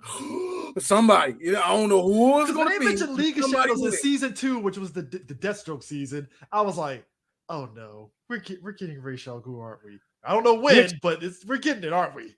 Which, to be fair, shouts out to Guggenheim and his crew, Berlanti and his crew. Yeah. A lot of they pushed it back on the embargoes a lot because originally, like, they weren't allowed to use Deathstroke, and they snuck that mask in. Yeah, they snuck that mask in as an Easter egg, and they kept going to Warner Brothers, going, hey, we put the mask in. People know, the fans know what the mask is. We got to use them. I mean, we got it. We showed the mask. We have got it. We got it. We got to explain it, right? Right. Look, right. Manu, my man Manu as Deathstroke was. You mean Smug Stroke? Yeah, Smug Stroke. I actually loved him. I loved him. I thought he was not going to be great, and by the end of maybe that season, I was like, this motherfucker was perfect. He was actually perfect. So as he did that reveal coming from the shadows and had the eye patch, I was like, had the eye patch, yeah. The bar is low, by the way, because Smallville gave us basically, General Tire from Battlestar.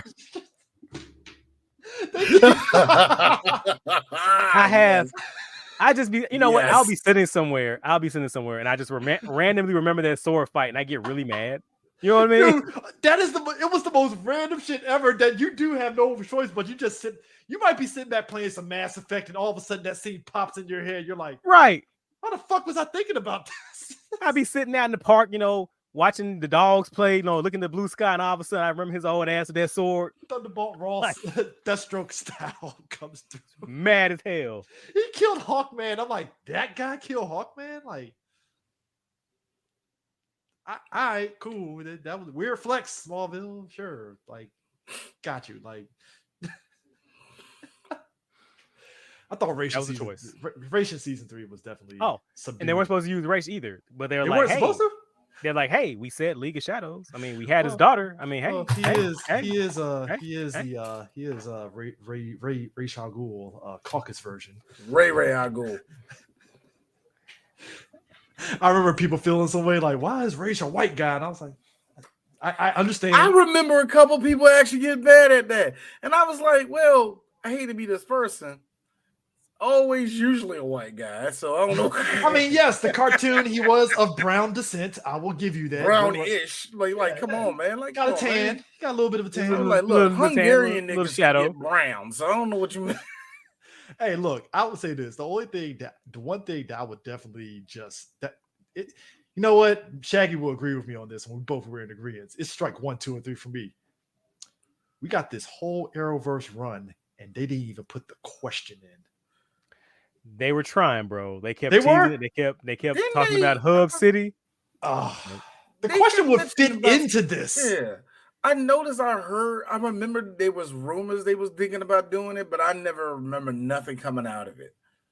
Like, I remember nothing coming out of that shit. I think it was around about the 4th, 5th season they started talking about that shit. And I don't remember nothing ever developing out of any of that.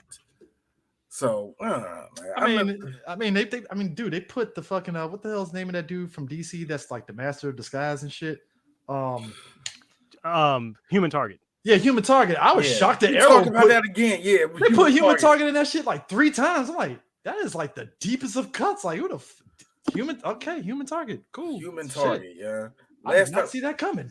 God, what did they use Human Target in? UPN did a TV show called Human Target that I think had no correlation to the comic book. No, it had no. I don't think it was. It was Fox. No, it was. I think it was. Fox. It was Fox. Fox. Yeah, Fox. Then there was I thought another UPN. adaptation. Yeah.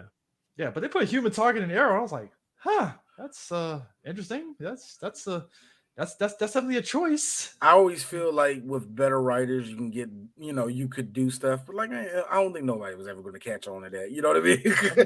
Dude, they put like fucking they put little shit like the boxing glove arrow in one episode. Look, I marked out for that one. I was like, boxing glove and arrow. All right. No. Chris, will you like? I tell this to everybody. I love it. I subdued. Chris has two type of things he mark out on. Something that's really cheesy and comic booky, the boxing glove like that one, or a deep cut that only he's going to know about and no one else. So you understand. Go back to Teen Titans Go movie when the Challenger of the Unknown. This nigga is screamed up. Oh my God! All these little kids look at him like he crazy. Like, This is the Challenger to know, man. What the fuck y'all know about that? Chris, if it's in that era of Johnny Quest bullshit, that is Chris's jam every single time. And because the joke in the movie fucking worked. It's like Challenger of the Unknown got seats and we didn't. Like, it's like it works. They showed up later in the episode during the season. I forgot what it was about, but it was still like, no, don't do it. What? It's the unknown or something like that. I forgot what he did. It was something on that same level of like, this is just so stupid. But no, it was just the show was doing like I think it then like after the prison stuff when Arrow had his own little mini group and stuff, it got a little weird because because you got Wild Dog, the third Black Canary. Yes, folks, there was like 3-4 Black Canaries rolling through this fucking show. 3 of them. Why were they more than one Laurel? It would get me all this. It will always get me. Why Well, the Laurel thing, more than one. The Laurel thing, I enjoyed just on the ass, but it's just the way they haphazardly did it. It's like, okay, I get multiverse. You got Dark Siren. She's the new Black Canary now, and she's on this redemption arc. All right, cool, I guess. But like, why did you kill the other Laurel again? Like Shock value.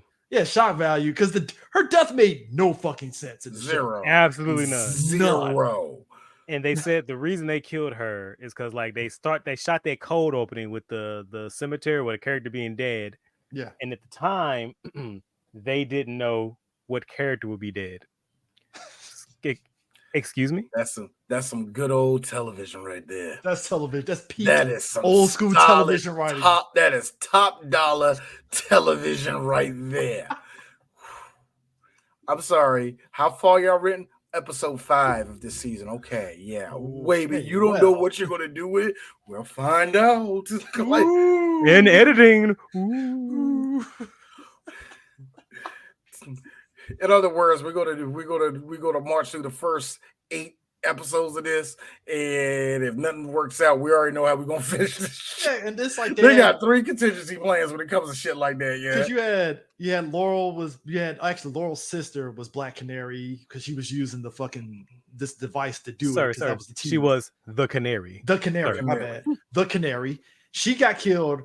Her sister takes over as let's just say Laura could not fight for shit. Let's just be honest. Which is why there was a season arc of Wildcat teaching her how to fight in the most like 1-2 punch, I guess, way. Which, all right, cool, I guess. You know what? Like that's again.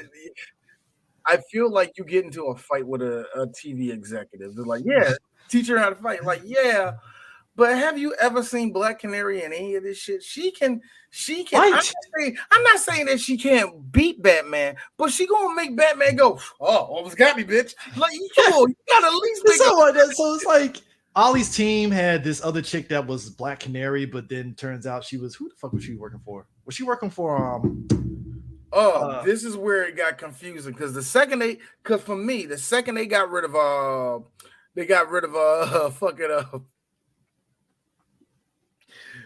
was gonna say not Damien Dark. What was his nickname? What was his name again? Yeah, it was Damien Dark. Damien Dark, right? Yeah. The second they got rid of him, they haven't. Actually, that was always my big problem. They never had a solid villain. When the end of his arc ended and he went off on Legends of Tomorrow, having a much better arc in those two shows.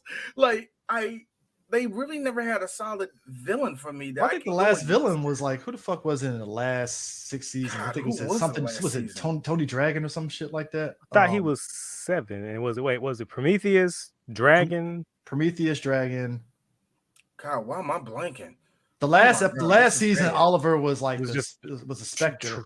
Traveling for Crisis on Infinite Earths before the crossover. Yeah, and then it was supposed to be the backdoor to Green Arrow and the Canaries, and that never happened. And I want to say you all are welcome. I did that. In the grand scheme of things, I would still rather watch that show than Naomi. The fact that Naomi I would rather watch neither. Can I get a good TV show instead? I'm mad that I watched 2 full episodes of Batwoman, so I need my time back. I watched the whole season because I watched the whole show. I had to do that, but that's the other thing too. So the other stuff, I still gotta watch Naomi. I just want to. You don't want to. I don't want to. I just want to know what was the idea. So here's the thing. While this is happening here, Black Girl Magic. Yeah, I know, right? Shut the fuck up. You would not besmirch. That's pretty much what it was. Black girl solving crimes. Yeah, Superman. He comes through in the blur. But nah, what was happening? We heard about Flash running through here. So what happened during this time? Was not white. What you looking out the window? I just seen Green Lantern. That's exactly what Naomi was. It was like they did not do that. Don't do that. They did not Agents of S.H.I.E.L.D. this shit. They did not. It was literally the first episode. You see Superman. It's just a blur. And that's Naomi's inspiration of, it's weird. Chris, connection. So it's all connected. The TV superhero wars was happening during this time because NBC got Constantine on there. Did not want Constantine. By the way, it's weird. They wanted superhero shows, but didn't want superhero shows. Me and the wife sat through Constantine. Fuck you, NBC. That wasn't a bad show. Thank you. It wasn't that bad. Meanwhile, now was it going to survive like more than 3 seasons? Questionable. But come on, man. You let Grimm go for like 5 seasons? What's going on? That's what I'm saying. I don't hate Grimm. You let heroes fester for 4 seasons. How fucking dare you? Nah. D will take it more than that.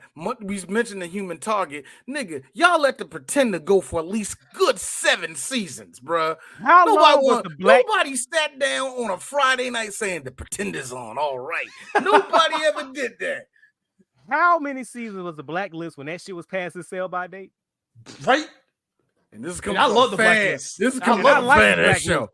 The season when she figured out how and when her parents died, should have been it. Y'all decided 5 more seasons. Come on, bro. What are we doing here? What are we doing? We gotta keep the propaganda going. CD, you see, it wasn't propaganda at that point. It was what I call Spader porn. I'm not all against it, but at the same time, it's like, why? What are we doing here? He needs something to yell at. He needs some scenes to chew on. He has yes. Hey, Spader, there's an apple there. You know, I ate an apple in 19. Yes, he could go on forever with that shit. But come on, man. So they had Constantine. Fox had Goddamn, Lucifer. Gotham. And Lucifer. To varying degrees of quality. Lucifer. They had Lucifer until Netflix got the last 2 seasons, which Lucifer, I would say, got kneecap going to Netflix because they cut down on the episodes and the budget. And to be fair, I watched all of Lucifer. Yeah, I like Lucifer. Is it a good show? No. Why did I watch the show? Because the cast has this legitimately like really connection great was great. Right. Yeah, like that's the only reason why my wife watched it. The plots, the stories they told, dog shit.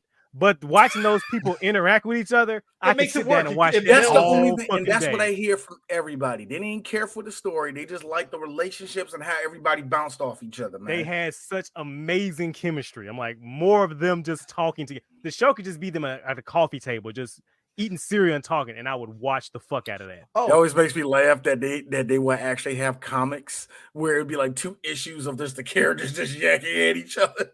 Like you could do that. Oh, by the way. The one time I would not mind that shit. You know, Fox also had The Gifted because again, you gotta get into the superhero business. The Gifted. Yeah, it was basically the X-Men joke, wasn't it? The X-Men, not X-Men. The D team of X-Men teams button heads. It's the not Brotherhood of Mutants versus the not X-Men, and they were beefing. Like me, that how I don't like the new Avengers. You could have did that, nigga. You could have just made new Avengers, nigga. They look. They made Polaris to be like her daddy in terms of, hey, mutants, we need to be this, and I'm like, we're Flex, okay. Look, man. Look, man. Like the third child can also be the best. Yeah, I didn't hate the show, but it's like. It getting 2 seasons. That's one more season that Fox gave it. That is a little bit too much. That is a little bit too much. Legion got 3, didn't it? No, it got 2. It was supposed to get 3, and then Fox was just like, "Nah, we're going to concentrate on the movies." No, Legion. Yeah, Legion got 3, which Legion was the better show, actually. Legion, I remember. Great. Yeah, Legion was one of the shows, in my opinion, that flew under the radar. Like I only seen a couple episodes of it, but everybody talked about it. Like, go watch that shit. Watch it. I need to go back and watch it. Also, just gonna tell you guys tell you folks right now, don't watch Son of Satan. It's not a good show. Oh, you mean what they call this shit? I called it Maelstrom. I call it Great Value Constantine because that's exactly. That's not even Great Value, nigga. That shit is best brand fucking best brand, Kirkland brand. It is Kirkland brand Constantine. Oh, dog shit. Yo. Yeah. That show was so But bad. anyways, CBS not to be pushed out of the way was like, hey, we can do superheroes too. Hey, Supergirl, come over here. And they immediately was like, hey, Supergirl, go back over there. Yeah, no, you know what it was? It was set up. Now go back there. Go back there. Make us money. They was like, how much does it cost to do the show again? Oh no, we don't want this anymore. It's like, where's Clark Kent? This is what got it. Where's Clark Kent? Actually, Clark Kent is not in this show as much as you think it is. Motherfucker. We're done. Like, and Krypton. Then the Krypton was on Sci-Fi. That was on Sci-Fi though. Yeah, bro. Great show. Look. I like that show a lot. I'm mad they canceled that. Krypton could have been something big. It could have been something big. Dude, they set up so much stuff. When I should be pissed. I should be pissed that Doomsday was in that show. But the way they did it, I was like, I think what killed it was one of those things where I felt that NBC messed that up. Well, NBC Universal messed that up. Universal messed They should have put that junk on USA. Yes. If they put it on USA, it would have lasted a lot longer. 5 seasons tops. It would have lasted longer. You put the now. You say, well, granted, they put the advertisement during WWE anyway, but no. If you knew after Monday Night Raw they were going to show one of the episodes of Krypton, I felt like they messed that up. Right there. They messed that up. But like, they messed that up. Look, they messed that up and gave it to somebody else who would end up being chained to DC for the rest of his career, and that's Matt Bomer. Yep. Because Matt Bomer, he was doing not Suits. It was a Suits. No, that wasn't Suits. It was the other show. But yeah, but that's kind of funny. So they get Supergirl. They do the crossover with Flash. It got everybody talking like, so is Supergirl going to be in the other stuff? And it actually, I was one of the goobers that liked it. I was one of those. I liked it too. I didn't hate it. I liked it. I think it was really the jolt in the ratings that show needed, because it was just lingering there, like, oh, it exists. Especially for Supergirl. Especially for CBS. That show needed it. CBS, to be fair, has a audience, and the superhero genre isn't conducive to that audience from CBS. Exactly. They have the money to do it, but it's like, who's checking Supergirl on CBS? That's not must see. And that's actually the same thing that took out Constantine to me. You put it on NBC. Wow, you have 4 other channels on cable you could put that on. You put it on NBC with SVU and all this other stuff. It's like it got dry. Didn't it only come on like on Sunday night or something like that? It came out on Friday nights right after Grimm. It was Grimm. No, Constantine, then Grimm. My bad. It was Constantine, then Grimm. Nobody. People barely watch Grimm. So you're asking them to watch Constantine at 8:00 on a Friday? If this was Friday back in the day when 9 o'clock, 10 o'clock Dateline comes on, okay, I get it. Yeah. Okay, there's a lead up to your main show, which is Dateline or something. They don't do that no more on NBC. Like, who the fuck would? And during that time, who was going to watch the NBC on a Friday night? And also the difference is too, Fox, to their credit, and probably why Lucifer lasted as long, Fox always adjusted their metrics of ratings. So Lucifer came out on Fridays, but you never heard Fox say until like the last season that they canceled it because of ratings. Up to that point, they were like, hey, the ratings are pretty cool at Lucifer. We're fine with it. It's Friday. People watch it. It's cool. I really feel that Gotham is the only reason why shows lasted on. Like I feel Gotham is a Zack Snyder fever dream. I feel like Gotham is what you'll get when you have people that have the right intentions. But I feel like the more higher up you get on that totem pole, the more stupider everybody got. The first season teed up like, okay, because Gotham got me because I like the behind the scene grounded enemies, because it looked like they were just going to follow the crime mob scene, and we weren't going to get no Mr. Freeze shit. At most, you get Penguin, right? Like, because Penguin is on that level, right? And they actually did it. Of all the crap that happened in Gotham, Penguin was the only storyline that was actually pretty damn good. Riddler to a degree too, because I seen part of Riddler's. Yes, Riddler to a degree. But then, like, the second season is when they went off rails and was like, "Fuck it, throw all the rogue villains in it. Doesn't matter why, just do it." And I'm like, why the fuck is Azrael running around in the suit? You tell me that in broad daylight. In broad daylight, the sun is out, and this nigga's over here jumping buildings. Like, with a giant sword. I'm like, whoa, what are we doing? Wild. Let me make it real clear. Gotham's wild, but come on, bro. We got 2 different versions of Joker. One of them is Jerome, because sure. The other Joker they got, You mean Joker, not Joker? Because we can't call him Joker. We can't call him Joker. Yeah, I forgot about that. There's a Black Joker and Batwoman, so there's 3. Then, but where it got me was, I'm mad as hell to this day.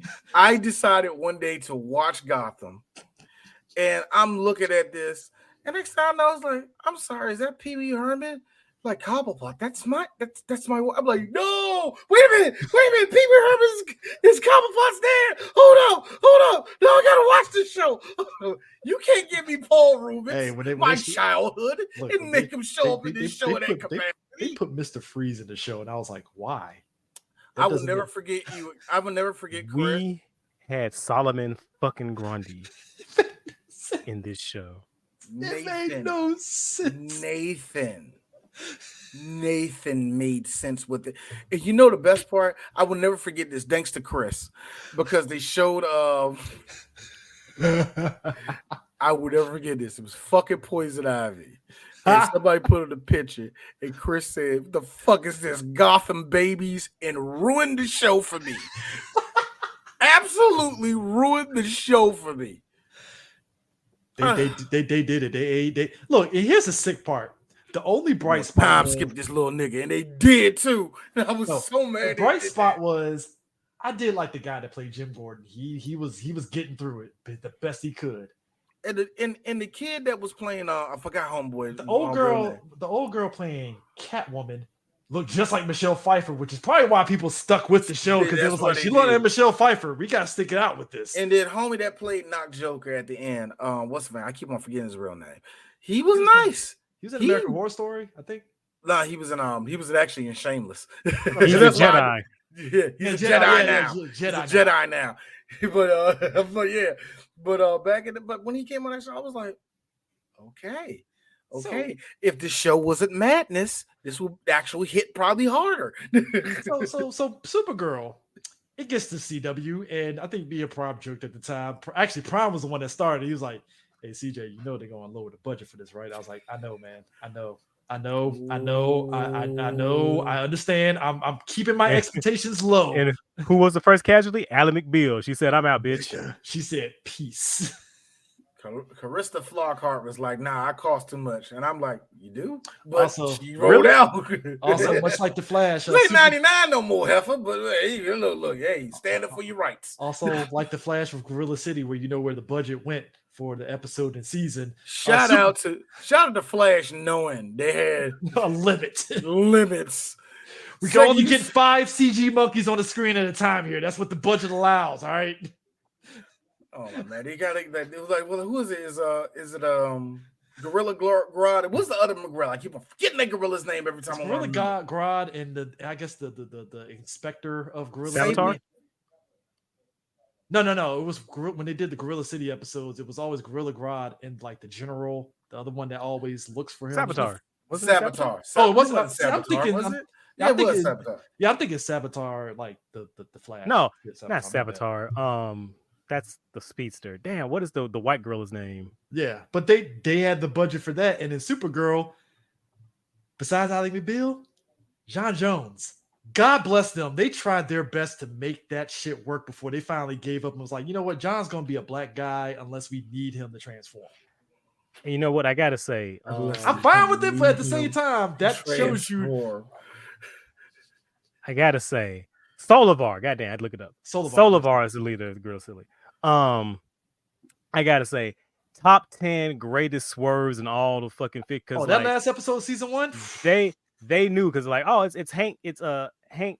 Come on, because we're thinking Hank Henshaw. Yeah, we're thinking, oh, it's gonna be Cyborg Superman. It's gonna be Cyborg Superman. They did the little glowing red eye tees. We're like, I thought it was Cyborg Superman. I was like, oh shit, Hank Henshaw, that's what we're doing. And when he fucking transformed, I damn near flipped my goddamn coffee table. I was like, doing a little God. Homer Simpson on the fucking ground. I was marked the fuck out, bro. I was like, that's better than Cyborg Superman. It's like, fuck it, I take this. Goddamn. That's how you do a subvert fan expectations, motherfucker. You give us something better. Dog, because of that, but it reminded me when I will never forget this. We was finally watching the Snyder Cut. Me and my wife smoking the J, looking at it. Next thing you know, we see what's the name. We like Martian Manhunter, and then he turned back in your boy Henry. We was like, yo! We was all like, yo! This is the funniest thing ever. 2 minutes later. So when Superman was out there the last time and he wasn't helping, yeah, it's just one of those like. Because like Supergirl, at least you would wander around the general of the army, and you like Supergirl, they did a good job of showing why he didn't, because it tied into her parents, the death, and all that. And it's like, okay, that makes sense. That makes sense. Then my man from Lois and Clark fucked it up, being going full conservative and Trumpster. And he got written off the show because of that shit. Dean Cain. Dean Cain was on one. Like Prime knows. Remember, he was wilding out on Twitter, and then they wrote his ass off the show. Wild. They're like, "Oh, word up!" Word. He died off screen. He died off screen. Damn shame what happened to Dean Cain. You know what? Dean Cain did it to himself, and it's so funny. It's so funny to me because a lot of women have not forgot. A lot of black girls were in love with him, and they was like, "This is amazing that Superman." He didn't hit Kevin Sorbo level where he's far gone, but he was like, "Bro, oh, he's getting there." Oh, he's getting there now. He's tit for tat now, bro. At least Dean Cain is still getting booked at conventions. Kevin Sorbo, I don't know. You know what? I hate to be that person. I know everybody has a fan base, but how is anybody really screaming for Dean Cain like that? I'm like, look, I'm not even. Again, I'm not hitting. Look, look, this is not even. I'm taking politics out. Everybody got a fan base. But is anybody really screaming like, we need Dean Cain up at this motherfucker? Dean Cain, they will call for Kevin Sorbo before him. Put this way, Dean Cain ain't showing up at San Diego, but he will show up at like the Missouri Comic-Con or some shit like that, you know. He gonna be at the Jackson, Mississippi that's sci-fi convention. Like only on Saturday because he still think he a superstar like that. Only on Saturday and only for 3 hours. No interview. No interview. No none of that. Just signing papers, doing this. Yeah. How you doing? That for 3 hours, then he gets the fuck out. But Supergirl, the trajectory of that show always felt like it was up and down, and then those last 2 seasons it just nosedive because it stopped being a superhero show and started being a teen drama, a white girl angst show. Yeah, I was about to say that. Yeah, it wasn't a teenage show. It's more of an affluent white woman in the city. This is what you're fighting? This is what you're fighting now? They put in the what was the name of the God, I keep forgetting. I'm literally Legion of Superhero. They put fucking Brainiac 5 in like the last 3 seasons of the show, I believe. Right. And I'm a salty little beaver. Supergirl and Brainiac 5 are the OTP. Oh yeah. And the fact that this show actively went out of his way to make sure they did not get together. It was like, look, just like they fucking furious. Just like they actively went out their way to be like Jimmy Olsen and her. Nah, we're gonna tease it, but we're not gonna do it. After she ruined his life, as white women do. Well, he became not Captain America. So, like, what is it's worse than me, and I love it. Because I wanted to say some shit like that. You just did. Thank you. He became Hey, look, Jimmy became not Captain America, and then the show forgot about him. So he became Great Value Steel, and then he. What did he? No, I was say, did he become Guardian? And then just dropped that shit? Again, he was Guardian, and that's why I say Great Value Cap because, like, I think the Crisis crossover, he had like the red, white, and blue shield. Yeah, Earth X. And by the way, that made no sense to me. Did like as a person that didn't watch Supergirl, that kind of confused the hell out of me. Well, because they needed. It's my thing is like you had the chance to have the costume be comic accurate, and you chose not to do that. All right, we got the comic book. We got it comic accurate. Now, how can we fuck this comic book character? Make it all black. Like, let's make it gray. These are not fighting words, but they did this. This is not fighting words, but they did the same thing. Taskmaster. All right, we made her a check. Now, how can we fuck this up? Yeah.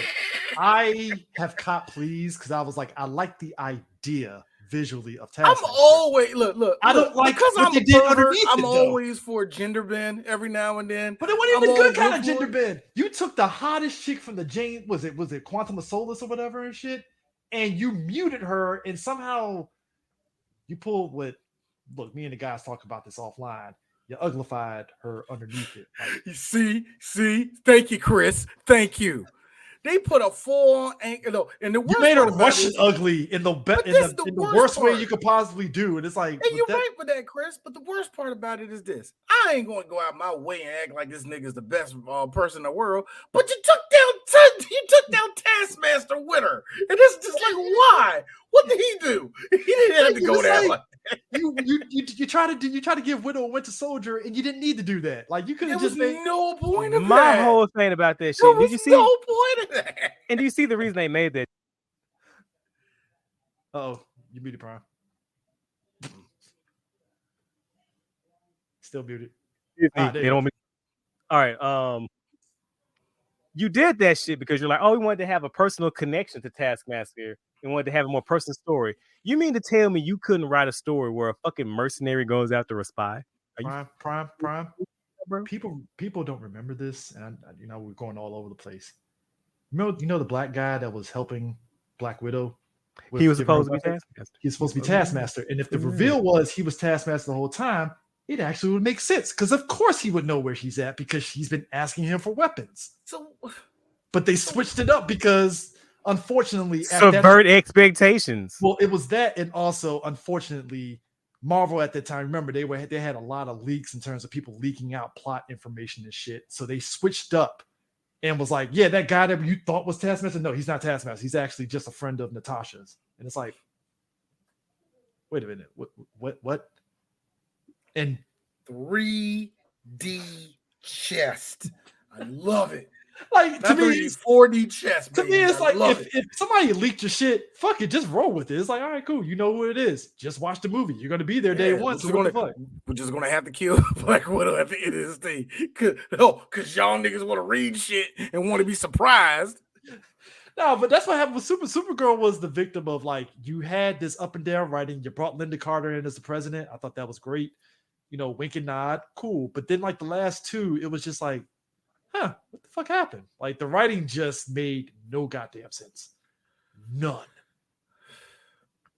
And like you said, Brian, with Brainiac 5, it was that whole thing of like, so are they together or not? Because y'all really doing a lot of back and forth with these two. And it wasn't even that. Like it didn't seem like she didn't have any interest in him, and he didn't. After a while, he got over his crush and didn't have any interest in her. And again, as someone who has actually read the characters, and I'm not saying they need to be deeply in love, but you can tease it. You can tease something. That's my problem. Brainiac and Supergirl had one of those connections and love that like they understood each other so well. This, all the rest of that, yada yada, woo woo woo woo. I don't care if you robot or your daddy's thing. I'm with you, and I don't care that you can't die because I can be with you for the rest of my life. Like they really truly loved each other. And you mean to tell me that these motherfuckers they did everything out of their power. In their power to make sure they didn't get with each other. That's just so weird. I mean, even to the point to where that is so weird to me. It's like a Romeo and Juliet play where Romeo and Juliet don't get together. It's so imagine if you weird. will. Imagine if you will. We sitting at season 6 of Spider-Man and fucking Mary Jane is still spitting at Peter's food. Like honestly, like you mean current Marvel comics? I heard, I know nothing. I cannot defend. I know nothing of it. Like, are you serious? They're doing that right now with him? That Mary Jane is not the one? Crap, we're doing that? Okay, cool. Hey guys, did you love it? Did you well, there is Ultimate Spider-Man that's doing it, at least, which is great. Yeah, 40-year-old Peter with 2 kids. Ain't that the one when they killed off Miss Marvel? And people's like, damn, that sucked. Damn, that sucks.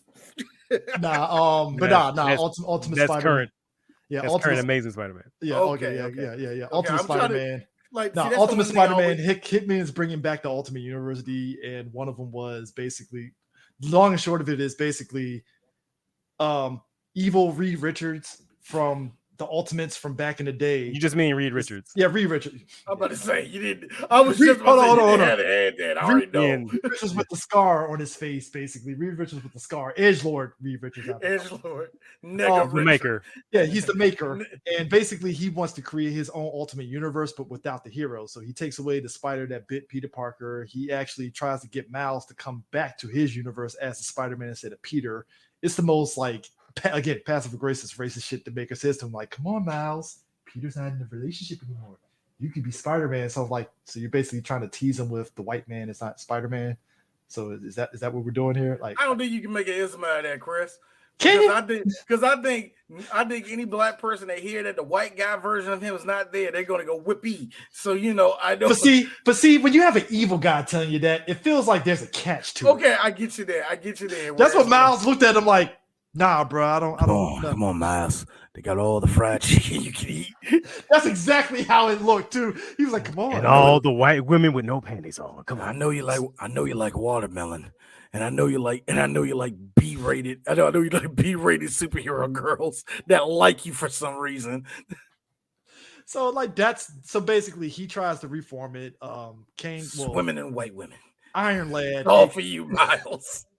I hate. Look, by the way, I don't get mad. I don't get mad at for doing any swirl relationship in comics, but I do kind of hate like it's a white girl again with Miles, isn't it? That's all I say. That's even before Secret Wars and Miles was in the Ultimates, he hooked up. He was with what's the name? He hooked up with Dagger. Yeah.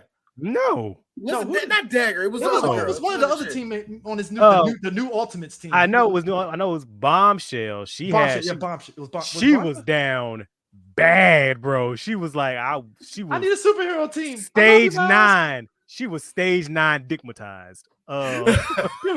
Dude, you remember the front cover with all of them in civvies and shit? And you see his arm wrapped around Bombshell, and she's just there like the girlfriend that loves her man so much. but it's been a while since I read it. If I remember correctly, Miles is always like, "We are friends. we are." It was, you know what? You're my friend. Bombshell was the equivalent of. You remember when Meg was a party and she had her arms wrapped around? That was Bombshell. That was Bombshell. Bro, Miles. She was down bad. It was down bad, man. I felt so sad for her. I was like, man. So basically, Tony's dad was Iron Man, and he worked alongside King to take down the Maker. And basically, Tony, Thor, and Captain America, who was on ice, by the way, the Maker was purposely was like, "Yeah, we're not reviving Cap. Keep his ass on ice." So basically, he revives Cap, and essentially, him and the rest of the guy, well, basically Tony, since he's he basically is forming the Avengers to basically get back all the people's powers, including Spider-Man, who is now a 40-year-old guy with 2 kids and married. And it's actually pretty interesting. That's something that people wanted in the main line for the longest time. Shout out to all the millennials that forced Marvel to do that shit. Come on, you got to be a family man like me now. The book is so good. Like the last issue that came out was just a dinner date between spoilers for Ultimate Spider-Man. Okay. It was a dinner date between Mary, Peter, Harry, and Gwen Stacy. And it was just them sitting at a table talking, but it was rife with so much drama and characterization. This shit was so fucking good. Because we don't know what happened to them because we're just plopped into that ultimate world after that shit. So it's just like, oh, there's some history here. Like they really are like, okay. So, it's so basically going back to it though, with Supergirl, it was just like, all right, we're here. Because even with, was it Lena Luthor? They were trying to do something with her and it didn't do anything. And that's why they brought in old boy as Lex Luthor. And I'm like, this Lex Luthor is actually pretty good. I actually like him. Can I say he had the scenery between between 2 buns and some mustard, and he was going to town on it. Oh yeah, John Cryer's Lex Luthor was John Cryer. I think what happened with John Cryer, it was one of those things where it's like, I was Lenny Luthor. This is made for me. Hey, look, man. Here's the thing. Like, let me get my run back. There was a lot of they called John Cryer. He's like, you ain't said nothing but a word. I'm showing up ball. Click. Hey, look, man. Because when they announced him, right? I ain't gonna lie. I was like, Ducky from fucking 16. I remember you saying that, like, Chris, he's a grown man. I know he If did you- 3.5 Men. He did 2.5 Men for nearly 15 years. I know, but it's just that's what I see him as. It just felt like he was Ducky, but he teamed up with fucking Charlie Sheen. That's what it felt like, right? So it was like, all right, he's Lex Luthor. All right, let's see what happens. Oh my god, this is great.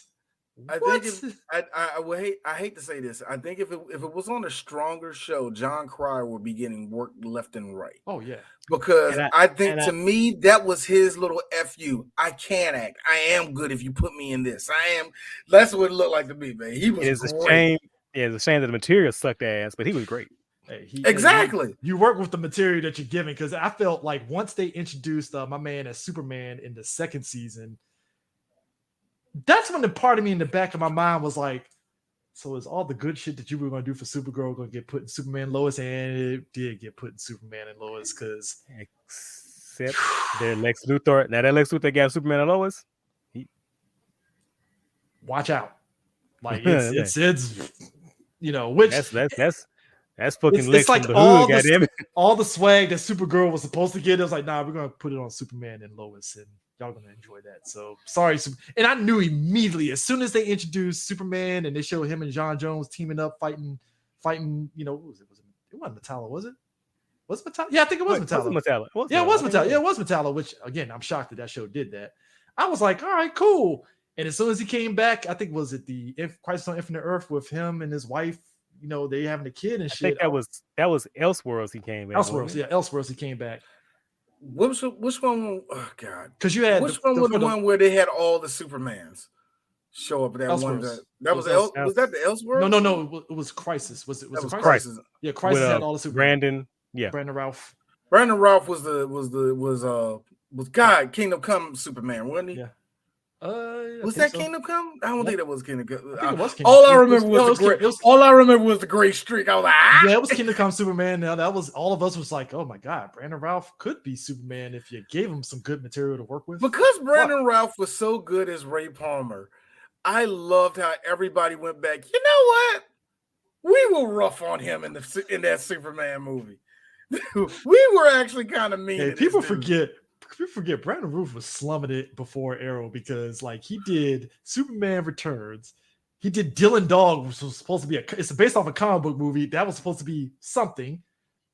Nothing came of it. And it felt like he was floundering. And it was like, hey, we want you as Ray Palmer. And I was like, Adam? Okay. Came on at 8. Went on, took me a minute for the suit. Took me a minute to kind of really get with the suit, but the suit was supposed to be Blue Beetle. Yeah, I know.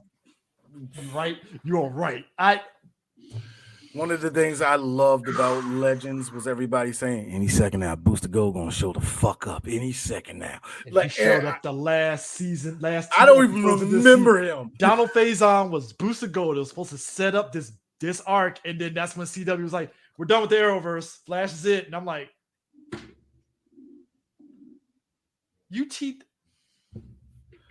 but we still got the dinosaur girl that's out here that we haven't finished her arc yet. Yeah, I know. But if you would have told me, besides Ray Palmer, that we will be eating on Captain Cold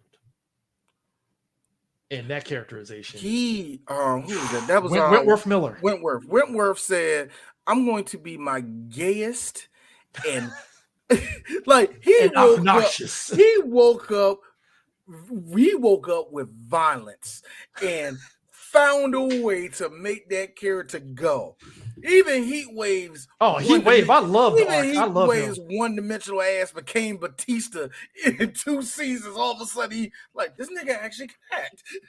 I mean, here's the thing: both actors, we knew they could act. I mean, even beyond Prison Break, we knew they could act. But it was like Legends. I hated how they made him a lunkhead, and then you realize, oh yeah, this nigga can. Dude, whenever they did episodes where he has the glasses on reading a book, I was like, this is supposed to be a joke, but he actually is reading the book. This isn't like I'm actually reading about this. Again, you know what, Chris? It goes back to the joke that we always said on Robot Chicken said, how are all you high school dropouts getting all of these weapons? I love it. That was Mr. Freeze looking at Captain Cold and looking at Icicle. Like, I don't understand how all you high school dropouts are getting this shit. It took me 10 years to make this shit.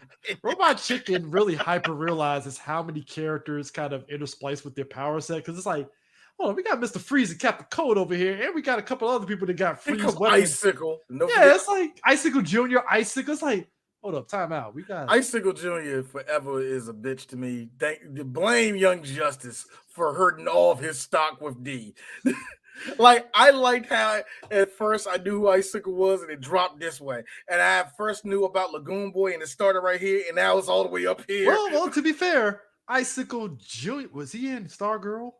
I don't remember him in the Stargirl. Yeah, was he in the Stargirl show? Yes, he was in Stargirl, which for a solid 3 seasons, that was a great show. It was a fantastic show. I only seen a couple episodes of it. I did not appreciate it when it was out. I'll be real. I did not appreciate it. And this is coming from somebody that likes Stargirl in the comics. And that's kind of like fucked up for me not to even try to watch the show. But nah, like the whole, so you had I forgot that show existed. Oh my God. Then out of nowhere, CW was like, hey, we're giving you Black Lightning. And I'm like, Black Lightning? All right. There were so many question marks with that, man. As the universe's #1 Black Lightning stan, I have to say I was eating good. I mean, look, when they went, me being, the fact that show turned into what we love about Black shows, and it's part of the reason why I like the 50 Cent Power Universe stuff. They'll throw in some OG Black famous actors in the show, and we're like, oh my God, I haven't seen this person in years, and they're great, right? Black Lightning did that shit. Antonio Fogg showing up on that show was hilarious to me. But what really got me, I didn't realize how deep he was into the show and how much he had to do with it and all that, was when Bill Duke showed up. When Bill Duke showed up, it wasn't just his character. He brought his whole style of because he directed like 2 episodes. Yeah. But at the same time, everybody kind of took his philosophy, like, oh, we're starting on time. We're doing this. We're doing that. Everybody pretty much leveled up on that show because he showed up there on production. Yeah. And the fact that I like how James Remar turned into a to one of the most likable old white men ever. Like, it was great. Dude, me. Like, and you know me, man. I'm a big fan of China McBride. I'm glad she had that show and immediately did nothing after that. But I'm glad she did that. Oh, time out. She's eating with Descendants, sir. She's in Descendants? Yeah, she's like was it what's her face's what was it? Captain Hook's is it Captain Hook or I think it's Captain Hook's daughter. Well, good for her. Well, good for her. She did. I could have swore she's like, I'm tapping out of acting for at least 2-3 years. She took a break because her friend died. Obviously. Yeah, I know. But but the thing of it is, like, she did the thing every light-skinned girl does, cut her hair. I didn't know it's that. Like Descendants is on the level of Twilight, because when I went to San Diego Comic-Con and they said the Descendants cast is going to be there, nothing but women, just like eating, like women of all ages at that Descendants. That reminded me when we went down there and they still had originals down there for their last season. I was like, I'm gonna go by there. Nigga, I couldn't get into the door. Oh, those girls will sit there and kneecap you if you try to cut in line. Like, you kidding me? It was women and dudes like me. So like, so when you there was a lot of them niggas in there like that. So when you did that scene, wasn't I? Yo, when they said Chris Williams was gonna be Black Lightning, I was like, hey, Scooter, he's Black Lightning. Great. I saw Chris Williams like, nigga, how you gonna pull this thing, man? And they made all the characters they own and all the rest of that. And you know, I think the last season wasn't great, but that wasn't what tanked the show to me. You know what I mean? But the man that stole the show, Crondon. Crondon, I like how quick story, y'all. So when Tobias, you know, when he played Tobias well, he just had this presence about him, yada yada, whatever. Me and Chris went to San Diego the season 2. Yeah, season 2 of that, and Crondon was just, I liked him because in the words of Charlie Murphy talking about Rick James, he was mad niggerish. I loved him, man, because he was like, yeah, what's up, man? Yeah, you blah blah blah, you know, yeah, niggas real blah blah blah.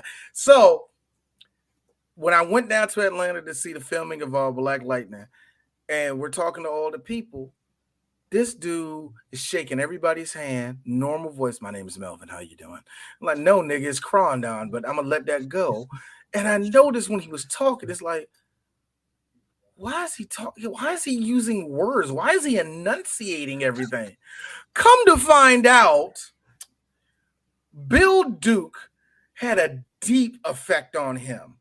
Oh yeah. He wasn't walking the same. He wasn't talking the same. He's like, man, he said, the stuff I learned from Mr. Duke, man, I can never give it back because the way I learned about it, I don't even talk the same no more. And I told him, like, off the channel, I was like, yeah, man, like, dog, last time I met you, man, blah, blah, blah, you, like, yeah, I ain't the same person no more. And you know what black people say that? They mean it. So it's like, I don't know what happened. I'm proud of you, brother. I'm proud of you. Now keep going in there and say monkey and Negro and all the rest of the stuff that we love. That was dude. Tobias Well was like Frieza from Dragon Ball energy, and I loved it. Man, and they made it so perfect because they said, let's get somebody that's albino that doesn't exactly hate his race, but he can't stand black folk. So how can we make this shit work? Dude, bars from day one. Bars from day one, even down to like when dude got killed, quote unquote killed before he got revived, Khalil. He was like, oh, black people in their funerals, they always singing Negro. I'm like, dog, this is peak villainy right here. Dude that played Khalil, he actually, I felt bad for him because last season you see him, man, he all got ripped, he all muscles got swollen up. I was like, and I told myself, I hope they don't cancel this show. And I knew they would. So here's the funny story. I saw the backdoor pilot they had for his show, and I told Prime that I watched it, right? And because we got it a week early, right? And I did like a little mini review, right? So I told Prime, I was like, Prime, I saw that Painkiller pilot. Have fun, sir. And I just ninja vanished. Prime watched it and was like, what was that? What was that? This is what happens. It's one of those things where you can tell no one turned a single page in a comic book. No one turned a single page in a writing book either. I was about to say that part too. More importantly, the character in Painkiller. Somebody got to 11th grade English and said, I got it. It followed the Berlanti playbook of hero, support team, villain, boom. It is And not bro, a bad playbook when you think about it, but come the fuck on, man. whatever green screen they were on, I bet they thought they were so clever. They're like, they we're thought- gonna they have thought- these comic book visuals. Nah, they thought they were on Tron, and it No. was not. That was it. That's hey, we got Tron at home. That's exactly. And we got our Wakanda at home too. What's the name of that fucking Not country? Wakanda. Not Wakanda. Non-Wakanda? What? No, Wakanda? Complete with two villains who are like thick Nigerian accents. What the fuck were they thinking, bro? Hey, it was like, hey, this is black. Black Panther we got to understand the effect that Black Panther had on Earth and the Negro audience. So, I like how you split unfortunately, it up between Earth and the Negro. no, it's the truth. It's the truth. It's the two different things, man. Because it like There's Earth and there's Black Earth. You know, I understand. it's sort of like that. You know what I mean? It's two Americas. Just two. so like that. You got to separate it. You can't make them. You can't judge them together because what really happened was because Black Panther was that big where everybody had to be a black hero, all the rest of that. Blah, blah, jump blah, in blah. on that way. But my problem was number one, Painkiller. Ooh. If McDuffie was alive, he'd be like, "Why are you doing that?" That's the first thing he would have came out of his mouth. McDuffie will put the Like, did we like warm him up in like another show? Okay, we did. How many episodes? This ain't the person I wrote with. What the fuck is y'all doing? Also, McDuffie, if he was alive, would have been like, "Can I put the mouse on characters in this show?" I'd be real with you. If McDuffie was alive, no bullshit, and I mean this. If McDuffie was alive, I think a lot of the DC product on television would have been way better. Would have been way different. Now, I will be real, just because you know how life is on Prime.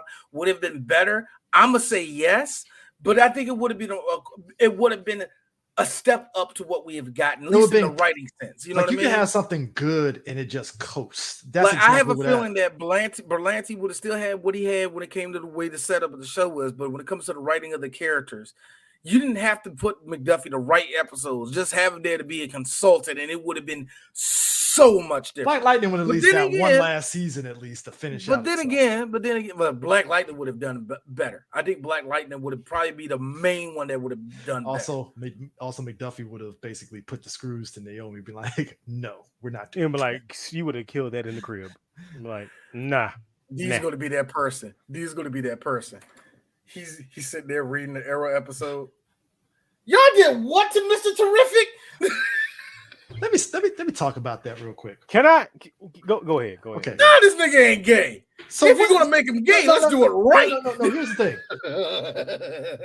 I had no problem with him being gay. I had no problem. It surprised me. But I hated it didn't stop me. I hated the media rollout for the way they did it. Instead of we just did it. But on top of that, he wasn't even a good gay character. So it's like no, he wasn't. He wasn't even a good Mr. Terrific. He's Mr. It's all right. Yo, the media treated it like I have a gay friend. That's the way they treated it. And I felt bad for the actor because he's really good, but it's just like fuck, like bro, he was so bad in that role. You know how strong my copium was before he was Mr. Terrific. I was like, okay, so Mr. Terrific's story is that his spouse dies, and it's like, oh, this is Curtis Holt. Okay, this is Curtis Holt. They never said his husband's name, so I'm like, okay. Cool. So maybe he dies, and then the real Mr. Terrific shows up. Nah, not even. No. Oh. You know what for me? You know what for me was? This was my copium. Oh, he got here cornrows. All right, now. No. My copium. You got the jacket at least. Fuck. All right, cool. The jacket and the tee. We're good. We're good. Chris sat in front of me. He said, "Yo, look. He had the fair play. He had fair play, and he had the tee. I'm fine. All right, cool. Go home." Not only was the CW content with ruining one Mr. Terrific, they had to retroactively ruin Terry too and go, oh, he was a professional wrestler. Really? You had to take down two Mr. Terrifics in one shot? Really? Okay. Come on, man. But yeah, the upside was nobody wants to know about that. Come on. I actually like Wild Dog. I like Wild Dog. I ain't gonna lie. I kind of liked him. I did until that nigga became a snitch. Oh, D was in became tears. a He's like, snitch. "Yeah, fucking snitch." And I'm like, No, "Oh, shit, he is." no. Here's the worst part, because I knew he would, because they kept on bringing up his daughter and shit, and I was like, "This nigga gonna flip it any second." And when he did, that's when I said, "Okay, whole show thrown in the trash, because I can't do it no more. Well, I can't do you know it what no I threw it in more." the trash? It's the pettiest thing. When they switched him from the fucking hockey jersey to a fucking uniform, I'm like, the uniform is fucking Nigga. terrible. Put it back in the damn hockey uniform. What are we Nigga. doing here? If you won't have him come out here looking like Casey Jones, man, come on, man. What are Thank y'all you. doing? I'm like, What it's are we like some- doing here? Yo, between him and Diggle with that bullshit Magneto mask before they finally was like, okay, we really need to put some money behind Diggle a little bit. I would never. But CJ, forgive. it lights I will- up. It lights up. What do Shut you the fuck up. what do you mean? I will never forgive The Magneto jokes. MCU fans saw DC fans and lockjawed on our ass about that one for about 2 months. That First of all, hurt me, hold and I on. joked on First it. of all, niggas in glass houses should not throw stones. They shouldn't, but here we are. Here we are. Hey, look, Motherfucker. Hey, Y'all are the that's- kings and queens of tactical. How dare you? How fucking dare it's you? tactical, but here's the thing: we will never live down Captain America's outfit in the first Avengers film. That's like, I see the vision, but it ain't hitting. Sorry, it ain't hitting. I hate to tell you this. Oh my It's God. not hitting. So no, you're right, but at the same time, the lights, Diggle, the I'm lights. like- I forgot all about the fucking lights. and before they finally, I think it was the second crossover, they finally gave Diggle a fucking proper helmet. I'm like, it took long enough. Goddamn, like what was the thought process in giving them the Had Magneto helmet? nigga Nito running around out there, yeah. Nigga Nito. Oh my god. What, like Nick Nito. Nick Nito. Oh no, my God. the jokes were so bad that Damn, somebody really wait. did put him in the background from when X-Men Apocalypse came out. They put Diggle with the fucking shit on there. I was will like, never forget. I will never forget. They had the money shot of all the. I was about to say the Z fighters, but they had all. Earth Special Forces. Thank you, or Special Forces. I couldn't say that, but when they had all the Arrow, Flash, all of them lined out, I will never forget. I'm over there with Chris. He still got that helmet. he said the helmet. But that leather jacket though, man. The leather jacket. Shut the fuck That up. shit- You go That home. shit hitting though. I ain't gonna lie. I was kind of in the same vein of how people looked at Widow reloading the gun in Avengers, like, what the fuck that bitch gonna do against the fucking damn aliens? Yo, Oh, to this gosh. day, the woman is so mad that the Black Widow was a founding Avenger because she's like, what the bitch gonna do? Flip around and lie? The fuck? My dad, my pops hated the fact. It was both of them. It was Hawkman, it was Hawkeye and Widow. My dad, I will never forget it. The fuck you gonna do with the Arrow? No, at least no. I'm over here trying to Dad, look, he doing it without looking, No, but here's the man. thing. My dad like, shut up. But What here's you the gonna do to Ellie? Hawkeye has trick arrows, so there's like, okay, There's trick arrows. the arrow. It's like in sports terms, it's like he went from like a 65 to a 75. All right, so it's like, all right, he could do some shit. All right. No. This is what I said. I'm like, Dad, come on. I'm like, Dad, nah, he can do this shit. My dad, like, that's so stupid. Like, if my dad said, like, what? Like, if he did, like, you mean to tell me that's gonna kill an alien? I'm gonna be real with you, Dad. If this was a scroll, both them niggas is dead. They would have been gone. Well, It to would be fair, have D, remember Secret Invasion comic? They had that full spread, and Widow got the silencer on the fucking MP5. I'm like, and I still call bull crap on that. it's like out of all the street level heroes, Daredevil. Okay, I get it. He blind, but he got Daredevil may be the Alright, only cool. one on the street level, and Well, maybe Iron Luke Fist, Cage. Iron Fist and Luke Cage, because Like just those three defenders, nobody else. I can Jessica believe Jones. it. What's she gonna do? What's Jessica Jones gonna do? I mean, she can fly. What's Jessica gonna do? What the fuck she gonna do? Hold on, Stay back, she stay had back. flight and super strength, didn't she? Mhm. She has super strength. I She know could that. do some stuff. But they Nah, gonna tell but- her to stay there. but Widow, I'm like, yo, Widow, I'm like, Widow, stay home. No, Widow, I'm like, you're on the front cover, right next to Cap saying Avengers Assemble, and I'm like, but you got an MP5 with a silencer, like Punisher's not even there, and he knew better not to be there. So what the like? Like, come on, bro. Like, what are we doing here? Like, Punisher's like, did those aliens steal TVs? No, I don't give a fuck. Frank, we need you out here. Nah, I'm good. they didn't murder. No. Are they slanging the marijuana on the corner? No, then I don't give a fuck what you calling me for. I'm sorry. First off, those Negroes outside after 8 o'clock. Hold up. Man, Hold the up. Punisher is needed. Hold up. Are the aliens black? No, I'm good. I'm fine. I always see when we say this, I always do question who's worse, Batman or Punisher. I like, but Punisher kills Punisher. people. Punisher straight up murks people, man. Yeah, Batman, punch. No, here's the difference. I have seen comics where the Punisher has just killed children who've stolen a television set. So, like, here's the difference. That's what Batman, no, Batman will break your leg and then pay for your hospital bill. Punisher would just put a bullet in your head and you just jaywalked. That's the difference, all right? That's what I'm saying. I seen Batman suplex old people, and yet he ain't on the level of Frank Castle going 0 tolerance. You know what I mean? No. That's why you commit a crime, gotta go. That's why I was so trying to clean up LA, and all you motherfuckers keep digging. This is why I was so mixed in Civil War in the comic where he shot the fucking 2 E-list villains and Cap beat the shit out of them. I'm like, technically, Punisher got a point. They were villains here. I'm just saying, like, not to be that guy in the room, but criminal doesn't mean evil. Okay, fair. You're right.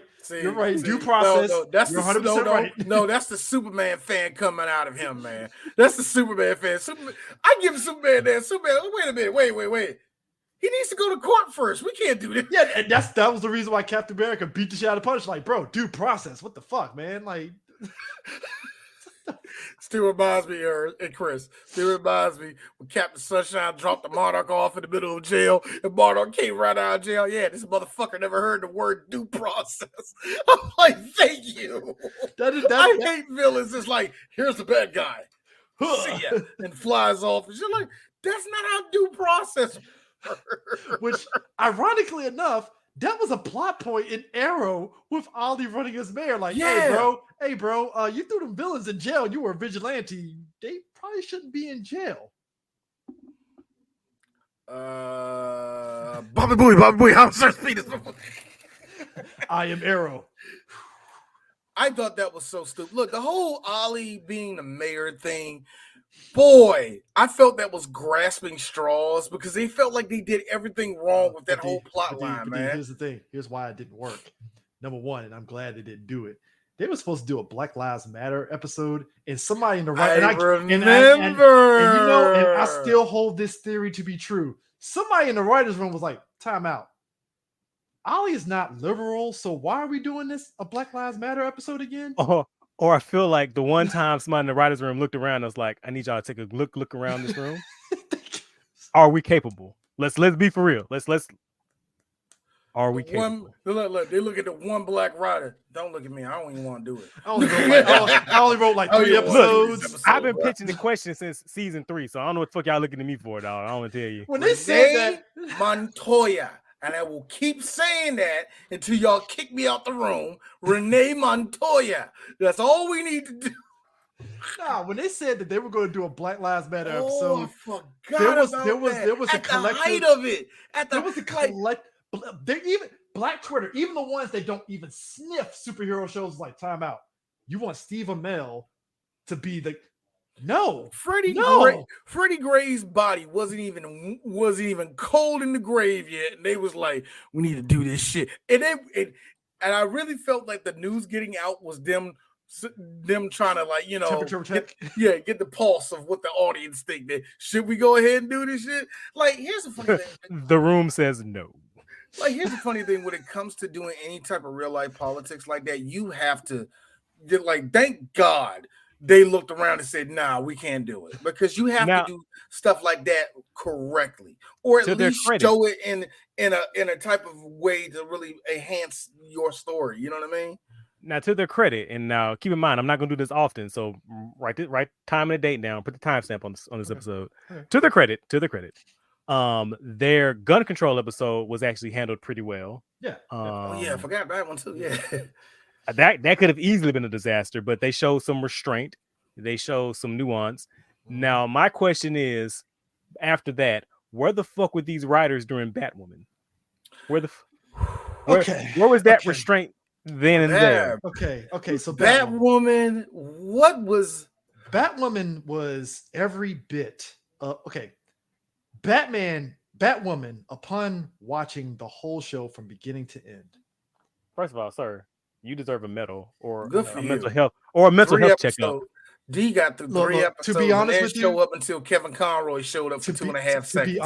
To be honest with you, when Batwoman turned into a black woman, I watched it way more because I actually like the actress. She's actually really good, and God bless her with the material that they gave her, But like, Batwoman was every bit of the SJW shit that the Dude Bros swear everything else is. And you know what? I'm not even joking on that. I rarely ever say that. I hate to use that terminology, but you ain't lying. It's almost like a fucking parody. If you told me that Batwoman is a fucking YouTube short joke, I'd be like, yeah, that makes sense. No. You know how they say woke all the time? Godness. That show, real fucking show. Chris, thank you. Because when I watched the show, much like I said with the Harley Quinn show, because I don't watch that no more. But when I did watch that show, I always did say it's a white girl's power fantasy. And I'm like, here's the funny thing. I was cool with it when I was watching it. It kind of lost me, but whatever. But when I watched Batwoman, I was like, they leaned heavy on there's it. a lot. Here's me. No, Chris, you could smell the smells like William Sonoma. I could smell the lesbian pouring out of this thing. Ew. Not just that. It's not a bad white writing. Girl. Not just a white girl fantasy. It was a white savior fantasy. It was written by a white savior who thought, oh, I'm doing a social good. I'm doing a social justice. No, but I'm gonna need you to go read a fucking book. Thank you. So I'm gonna need you to go do. And that's what I'm saying. Like with the Harley Quinn show, I can see where the comedy came from and all the rest of it. It just like to me with that show is like you either want to be there for the comedy or you really, really legit love the Harley Quinn character like that. That's where it kind of tore me in half because I still like Harley. I love Harley. That's my girl. But let's call a spade a spade. It's a white girl power fantasy. It really is with her. Part about Batwoman. It's like looking at Deadpool and you're in there with a whole bunch of dude bros. It's the same thing. The shitty part about Batwoman was that Ruby Rose ultimately was not fit for that role. No, she wasn't. The second she did her little cute lesbian bite her lip move, I was like, I hate this show. I already know what you're trying to. I already know who you're marketing it to, and she's too. Number one, she's too. Not to say she's too pretty to be Batwoman, but she's too obnoxious to be Batwoman. Like I was willing to give her the benefit of the doubt, like I gave Steve Amell. Like, okay, maybe Ruby will grow into it, but it was like there was no signs in that first season of her really progressing in that way. Absolutely none. No. And you know me, you can check the fucking feed. I from day one was against Ruby Rose as Batwoman.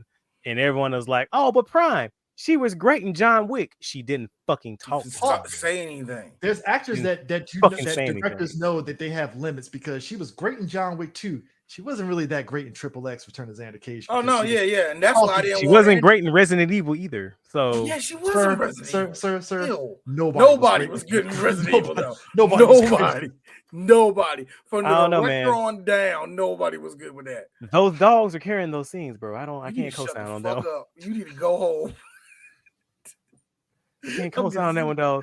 Those are the best boys on screen. Nah, but I mean, look. But so when they brought in what's her face to be Batwoman and they came up with a stupid ass excuse for it and stuff, but I didn't. To be honest with you, I didn't care because at the same time I was like, well, Ruby Rose ain't in. We got a better actor, which again, bar is low. So whoever was going to be Batwoman, as long as she was just better than Ruby Rose, that she looks like she can actually read a fucking script, we're fine. Now the actress was much better. The character somehow was still worse. It's like, how do you? And you know what? It goes back to this. Number one, the show didn't have any black writers on that staff because for some reason they did not know how to write a black woman and her relationship with another black woman. That should have been a black man or a black man for that matter. So it's like you already fucked up. your Batman, they did some weird thing where it was it Clayface that ended up being Bruce the whole time or some shit like that? No, they did some shit where they brought in Hush. They brought in Hush. Hush. Yeah, they into brought this in shit. Hush. Hush was the Bruce Wayne that we talked to the whole time in this Arrowverse Batman. Why? No, it wasn't the whole time. Bruce had left and he came back to usurp his throne and do Hush shit. Yeah. And then the real Kate Kane came back as the chick from Krypton. Yeah. And her goal is to go off and find Bruce. So here's my thing. You're already confusing the audience with multiple shit at the same time. Here's my thing. So the character we're following now is the ex-spy of an ex-spy of an ex-spy. So like, what do we? We're how many layers removed from the actual character now? Like, what the fuck? Also, we also get the League of Assassins back into the fold again, and also, oh, by the way, we have Black Joker. No, you mean the gay version? The gay version of the League of Assassins. The chick in the white dress. What was her name? Not Rachel Al Ghul. Said, not Rachel. Rachel Al Ghul, I guess. I don't fucking know. Razi Al Ghul. I don't the know. gay. Look, here's the thing. The gay version. Look, I love Talia and Talicia in Arrow. I love both of those characters. Right? Why the fuck didn't they show up? Like that was Nissa weird. Was gay in Arrow. Yeah, Nisa. Like I like both of them. They were great in the show. You know, and it's like we were here and you went down. Oh, and by the way, Black Joker on deck. Black Joker. Because Batwoman needs a Joker. I thought I had a joke for that. I thought I did. I get Batwoman literally was like, we need a Joker, and they made this dude, random black dude, like he's Joker. Who turned out to be her brother because her mother put her up for adoption to protect her from her psychopathic brother instead of maybe make me throw up. Yeah, that's how bad that's how bad it was, and then boom, the show got canceled, and I was like, good fucking riddance. God again, you all are welcome. I did that. I pray for it. And God answered my prayer. I prayed for this. You know, that came back to haunt me because I remember just so many incensed people. Oh, because it was like the show already didn't make sense, and now you do this, and I'm like, all right. D. You wonder how bad the show is? This is how bad the show is. There was an entire B plot, not a gag scene, not a one-off line, not a throwaway line. It was an entire B plot of an episode where the public thought Batwoman was straight because she was seen being helped by a police officer that everyone thought was attractive, and she was mad as hell. She's like, I am not straight, I'm gay. And Luke Fox was like, okay, here's the thing. You're also not 6 foot in a redhead. So any degree of separation between you and Batwoman, the better. Because that's what's called a fucking secret identity, motherfucker. Yeah. Like, what the fuck? And they invested the entire B plot to resolving this issue where she had to let people know that she wasn't straight. So what happened? Did she like kiss a woman? No. Did she like, crime was foiled, and then she shot a flare in the air, and the rainbow sign came over or something? Like, I wish she went. Or did she just went on like live TV and just ate out a shit? Like, what happened? She did an interview with Supergirl and published it in the magazine and had it plastered all over billboards. That's how they resolve that part. So I just want to put this out here. Imagine if you stopped the whole plot of Batman and Bruce was like, nah. Everybody gotta know I'm hetero as hell. Like, I'm getting mad pussy, and everyone has to know this right away. And I know the joke. Well, it's Bruce Wayne. Yada yada yada. No. You need to understand. They need to know a Batman. Batman gets like pussy. Do you know how weird that is? And that's what and the thing of it is that's the entire energy of that whole fucking show. And let's just bring it back. Let's say if you like Batman's like, nah, man, I like sucking. I like, hey man, the fatter the dick, the better. You know what I mean? Like, they need to know I'm gay. Like, Master Bruce. There are people. The Joker just released a toxin into the river stream as we are talking here. You know what's toxic? You trying to not you saying that I cannot be a gay superhero. I didn't say you couldn't. Do you I'm realize just saying the madness priorities? Hey, you know what? I'm gonna say it. It was the same writers that was going to do the Powerpuff Girls show. I guarantee we dodged the the bullet on that same shit. writers. Hold on, Guarantee but wait, the same writers. but wait, I'm not done. I have a second moment for you. I'm sorry. I have a second one for you because, like, unfortunately, I watched this whole TV show, so y'all didn't have to. Well, thank you, sir. God All will right. bless you. We watched it. I won't. My loyalty is never rewarded. So, well, you know, second except moment. for a Naomi DVD from fam. Whoever She sent loves that it. shit to me, you need to reveal yourself. I'm not mad. I just want to talk to you. I thought Prime jokingly Hey. bought it and just said a fan gave it to him. He's like, no, he showed me the packaging. I'm Somebody mad sent that as shit hell. to This him. nigga Somebody hopped sent that on shit to my Twitter. house. Twitter, seeing Prime's fingernail on it and everything. Like, look what came in. I'm like, what? Whoever sent that shit to me. It You sent just- them that's all I Naomi, wanna and talk I to you. was That's on what the I talk to you. ground. That's all. I was on the floor in tears because I was like, bro. Just want to talk. That's all I just want to talk to you. Part I'm of not me, mad. look, Prime, talk because to I know you well enough, I was telling myself, that nigga, I said to myself as a joke, that nigga bought that shit. And then like 2.5 seconds, ain't no fucking way he bought that shit. Who gave you that? Prime had the Arthur fist locked and loaded. Like, what the fuck? Who the fuck? No, that- this conversation. That's all. I just want to talk to you. Just want to talk to Did you. you That's talk all. to the? Did you talk to the woman? Did you talk to her? She don't fucking know. I'm about to She say. don't fucking know. Sure, they're like, First of all- I don't first even of all- know. I First don't of all, even she know. know She's like, I know it was me. First of all, she would not waste money like that. She know that made me mad. I'm like, you can't. Motherfucker.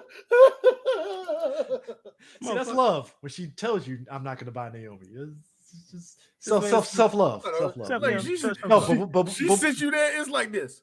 So what you trying to say? It's like it's is it personal. divorce? now.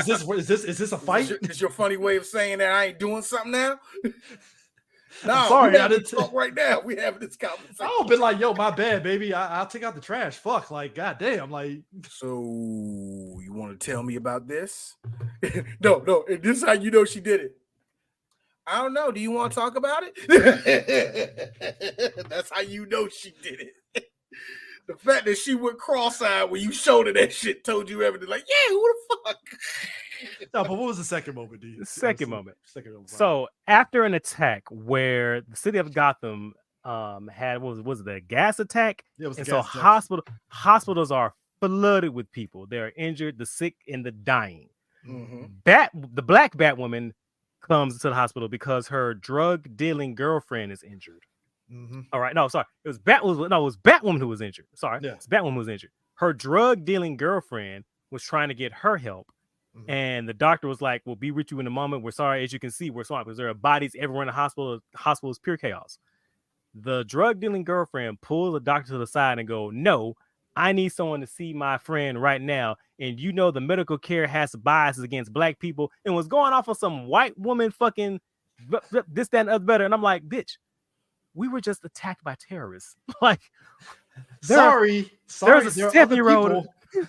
There's a 7-year-old in the people bed not right here talking. dying right now, and you're gonna fucking social justice preach at me about fucking medical black bias, bitch? Are you fucking for real right now? I like how you do that because the black bias actually comes in, during the process of us being processed, not before we even get into the doctor's office. Also, where the black bias come in is where black women are told that they're not going through a lot of pain when actually they are, because there's a thing that's imprinted into all these medical journals is that the Negroes, we can Have take a a high higher tolerance of pain than anybody else. So a black woman needs to literally be foaming at the mouth with a doctor's note saying that she's in pain for them to go, well, I think she's serious. So that's where that comes in. Not in the normal bias where you're seeing footnotes that you read off the root.com to say what the hell happened. And you're not wrong. You're not wrong. Wow, but my thing is that's like, offensive, bro. I'm sorry. Look at the fucking room. Look at the fucking room. Thank Maybe you. pick a time and a fucking place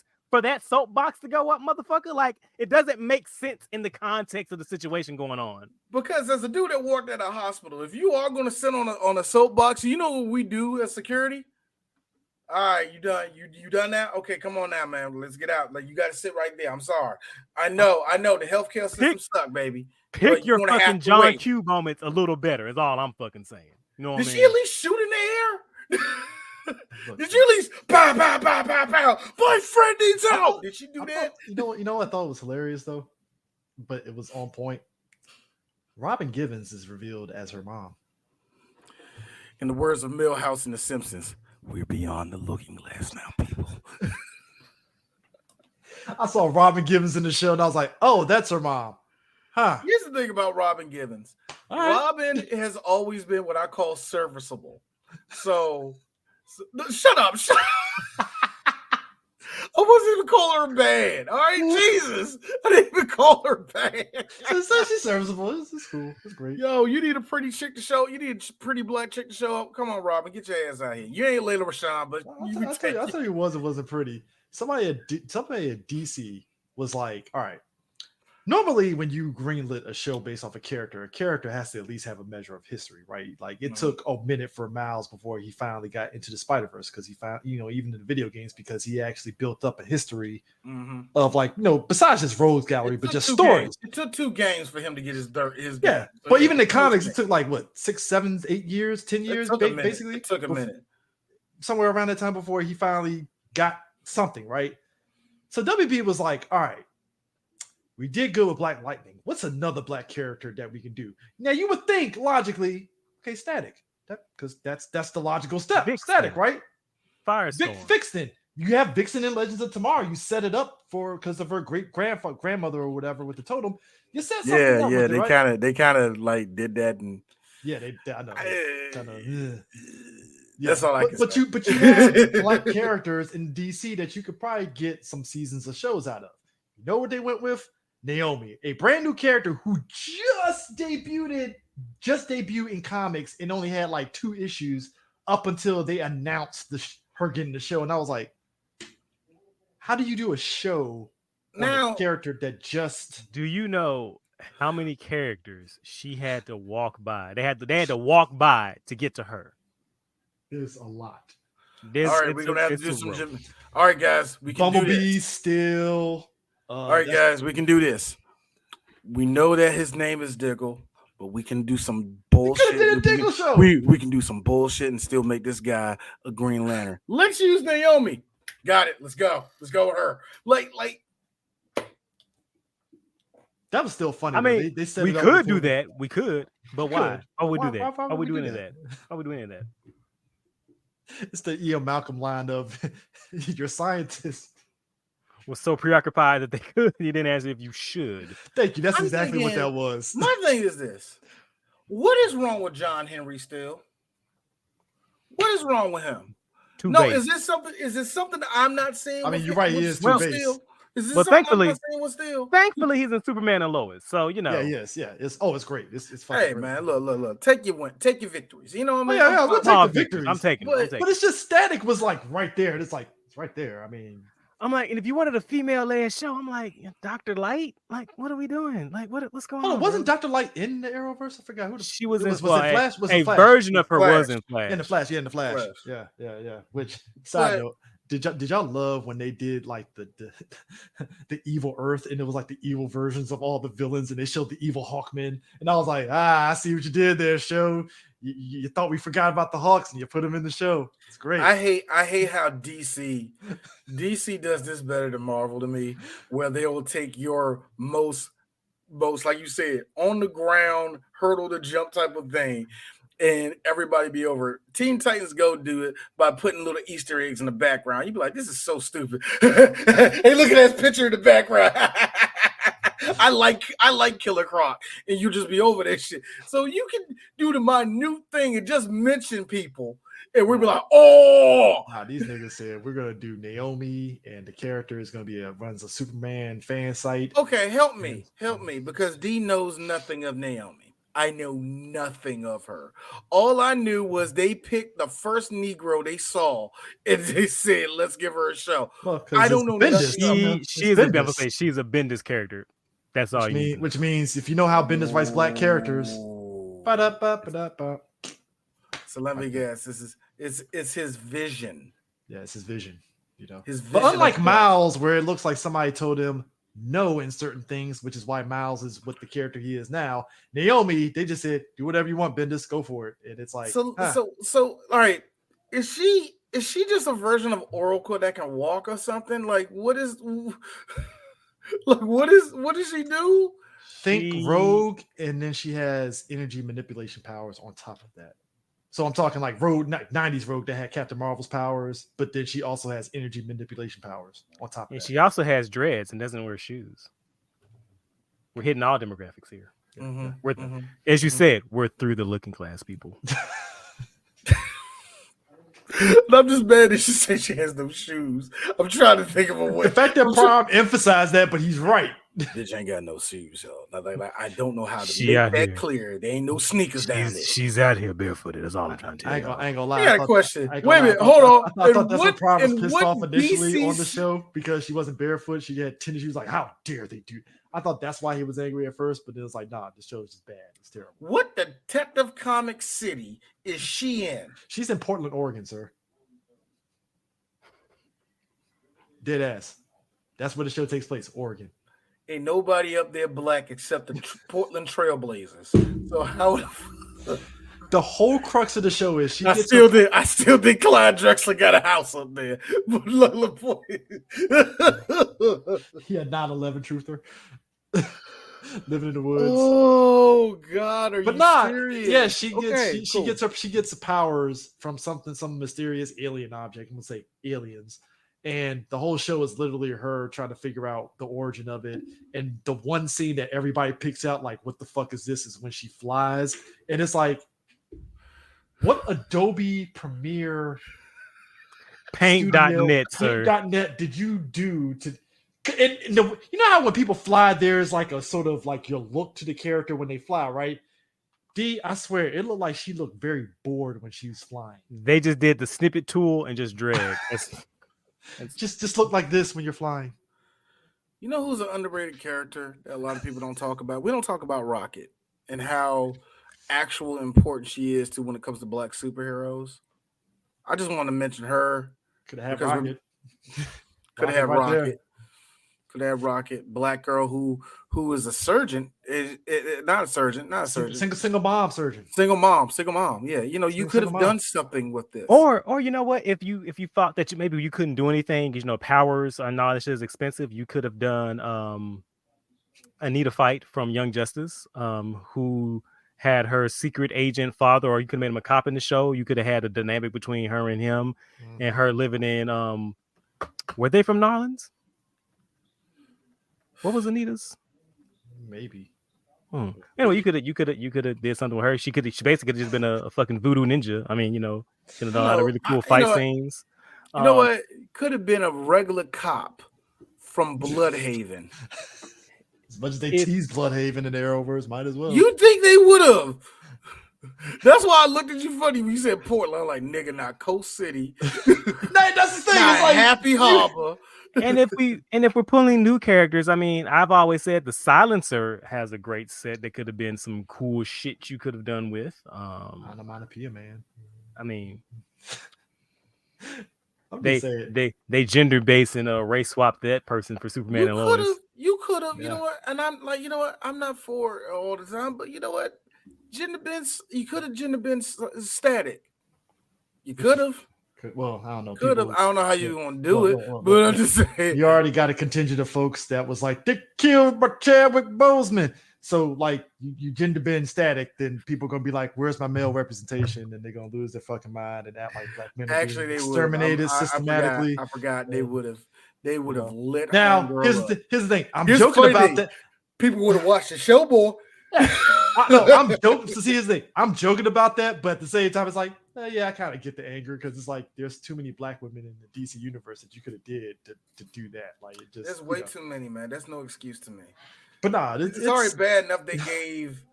It's already bad enough they gave Vixen a quick TV show, not even TV show, animated shorts, which were on CW Seed. Which amounted to about 75 minutes. I am so pissed off at a lot of these things that were supposed to be these little apps and shit that went nowhere. God, we were a proper nation, you know, before streaming took over. It was like, get the CW app. The CW app, I remember it was something that we had to do. It was something that came on. I was watching Black Lightning through that shit. Yeah, because it was basically like it comes on there quicker than it would be on VOD on demand, basically. So it was like forcing you to do it. But speaking of force, Speaking of force. Flash, just like Arrow, a lot of ups and downs. COVID season was basically them taking a gun and shooting both kneecaps out on the show because Flash dragged himself to the finish line, and it's shout out to the showrunner who decided to insert his character that he had in 3 issues of a Teen Titan comic and made her a main fucking character. You know what, bro? I respect the hustle. Hey, look, when you know your show's about to end, fuck it. Might as well just YOLO and see what happens. Get the residual checks, bro. I appreciate that. I understand. Dude, the last 2 seasons of The Flash was just weird. Weird in a sense of they were just throwing shit all right, bring back all the Flash villains and the speedsters, and it's like, so why is Flash real? Why are they doing lightsaber fights with lightning? What really killed the show was after I was gonna call this nigga Brainiac. Good lord, the smart nigga. The smart dude in the wheelchair. Yeah, thinker. Yeah, the thinker. After that season, you can really tell that they kind of they're spinning their wheels. I would say they were spinning their wheels in that season, but you can tell they were stretching everything out. And again, you gotta look at what was going on at the time. It was just because superhero shows and movies were at its height. So it felt like it was trying to keep up.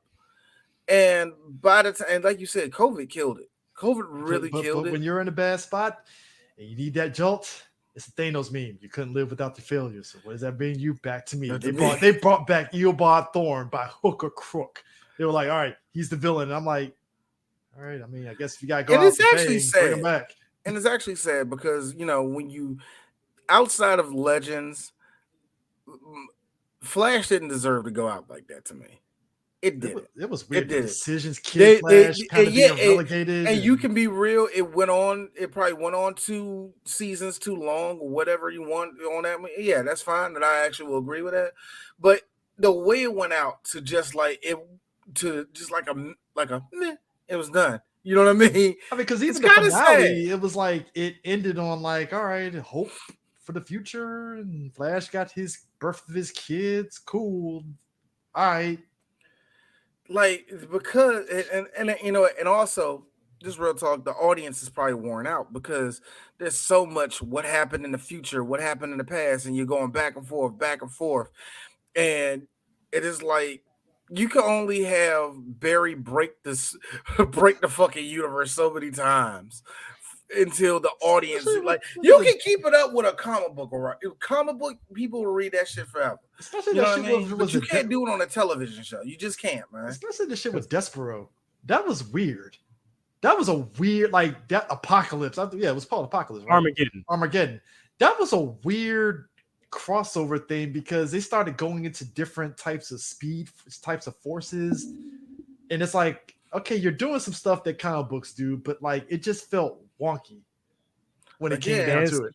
Again, you can do it in a comic, but you can't do it in television serial. You can't do it like that.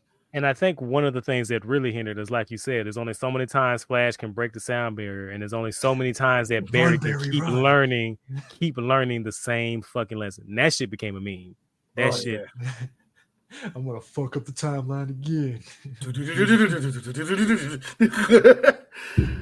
You goddamn song. I will always give the Flash this. I will give the television show this, and I really mean it. I always liked the Flash. I didn't love the Flash until that show showed up because because knowing that show, I read up on Barry Allen, and what I found out was Wally West is the fucking man, and and because of this show, I got into Flash. It's like Arrow. It's like Arrow. The first 2 seasons, fire. Yeah.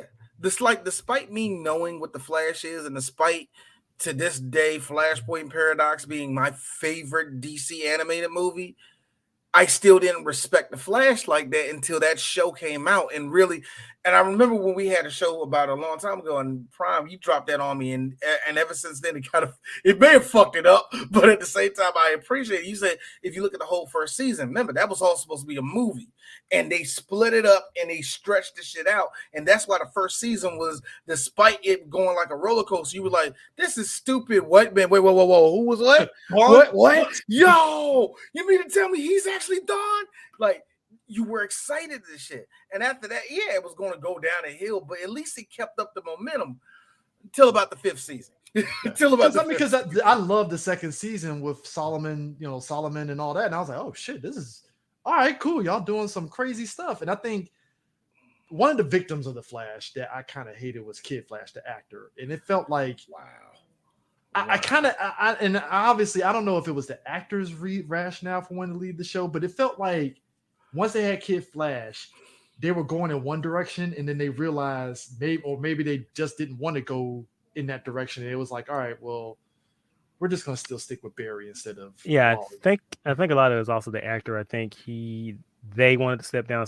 They wanted to step down because they had a lot of things going on, and so burnout and all that. Never seen them since then. So I like, are they in some, this is so stupid. Is he in something again?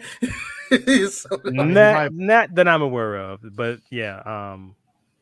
But yeah, they were doing stuff, and like I said, after the Thinker, that's when it was kind of like show's getting a little weird. Even with the shit with the Thinker, because the Thinker made everything harder.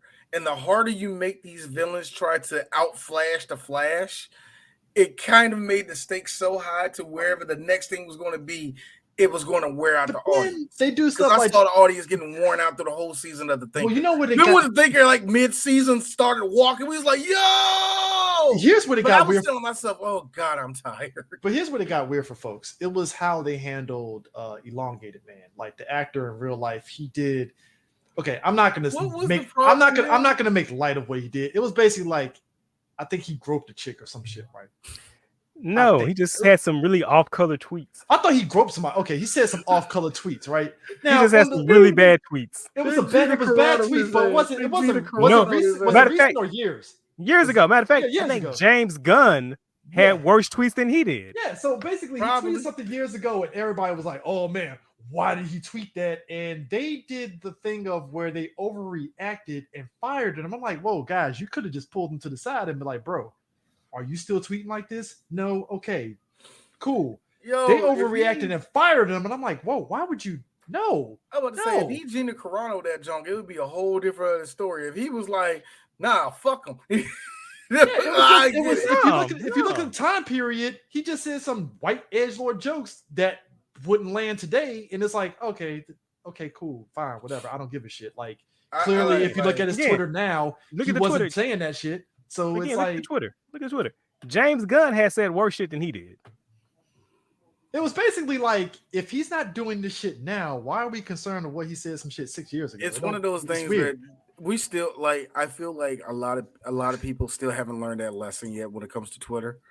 And it is something I learned a long time ago. Whatever you say online is going to stay online. True. But people change. Yeah, your words, what you said in the past, they're going to be that way. But you as a person can change. You got to give people at least that much space. You know what I mean? Fired him, and then there was like, all right, how we're going to do it for Elongated Man? We'll make some weird shit happen to where he transforms as somebody else and then just disappears. And I'm like, well, there goes one good character, another good character. I remember when they said Elongated Man. I remember so many people bitching, well, you could put Plastic Man in it. And then people like Chris, because Chris loves obscure heroes. What's wrong with Elongated Man? He was in Justice League.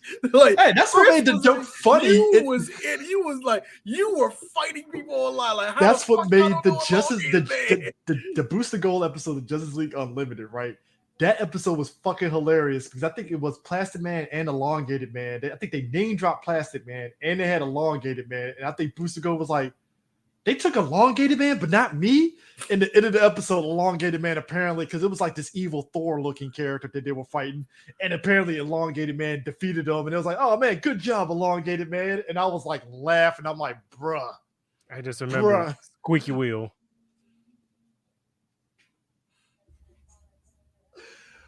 Oh man. But again, I think if you did Plastic Man, you're asking a lot, because that's like a high profile character if you're doing Elongated Man. So it's kind of Deadpool before Deadpool. Yeah. But hey, look, if the Arrowverse is going to end on a strong note, why not end on two strong shows? And that's Stargirl and Superman and Lois. Stargirl had no business being as good as it was. Period. Well, technically, Superman and Lois is not Arrowverse. It's its own separate thing. I was just about to say. Now it is. First season it was, until they officially announced the Arrowverse is done. It was like, all right, we need to retcon some shit. Because Diggle was basically like tying in the Arrowverse in the first season, and then when we got to the next season, it was like different Diggle.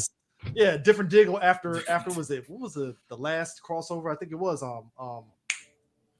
fuck. Yeah, Armageddon. Armageddon was the last big crossover. Well, not crossover, because the one that involved all the crisis when all the Earths were gone and stuff. Crisis on Infinite Earths. Yeah, Crisis on Infinite Earths.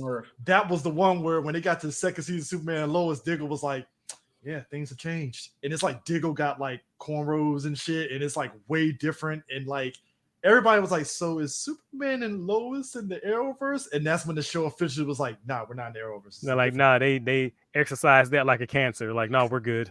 We're good. We're straight. It's like that, like on the tumor is gone. Maybe after Poochie went to his home planet, they put up a note that said that Poochie went to his planet and his rocket ship blew up on the wrong way. Oh man, look, I look. If you had told me that they would do a Bizarro Soups, I would have been like, "How they gonna do it, bro?" We all thought it was Doomsday for a second. I thought it was Doomsday for a second because he came out in the containment suit, right? Yeah. But then it turned out the season. No, it was Doomsday Alarm because he turned into Doomsday at the end. Oh yeah, you did. Yeah, we got you twice. We got you twice, fans. We got you twice. Hey, Doomsday and Superman Lois is actually pretty dope. I ain't gonna lie. That shit's hot. That fucking Broly Goku charge they did at the end. Chef's kiss. Yo, that's how you knew they were like a notch above CW, because it's on HBO Max, so they can actually get some money towards getting that HBO money, right? Superman can actually use his powers in the goddamn show. Zaslav isn't writing the tax write-off on the special effects. It's actually like we're actually getting shit.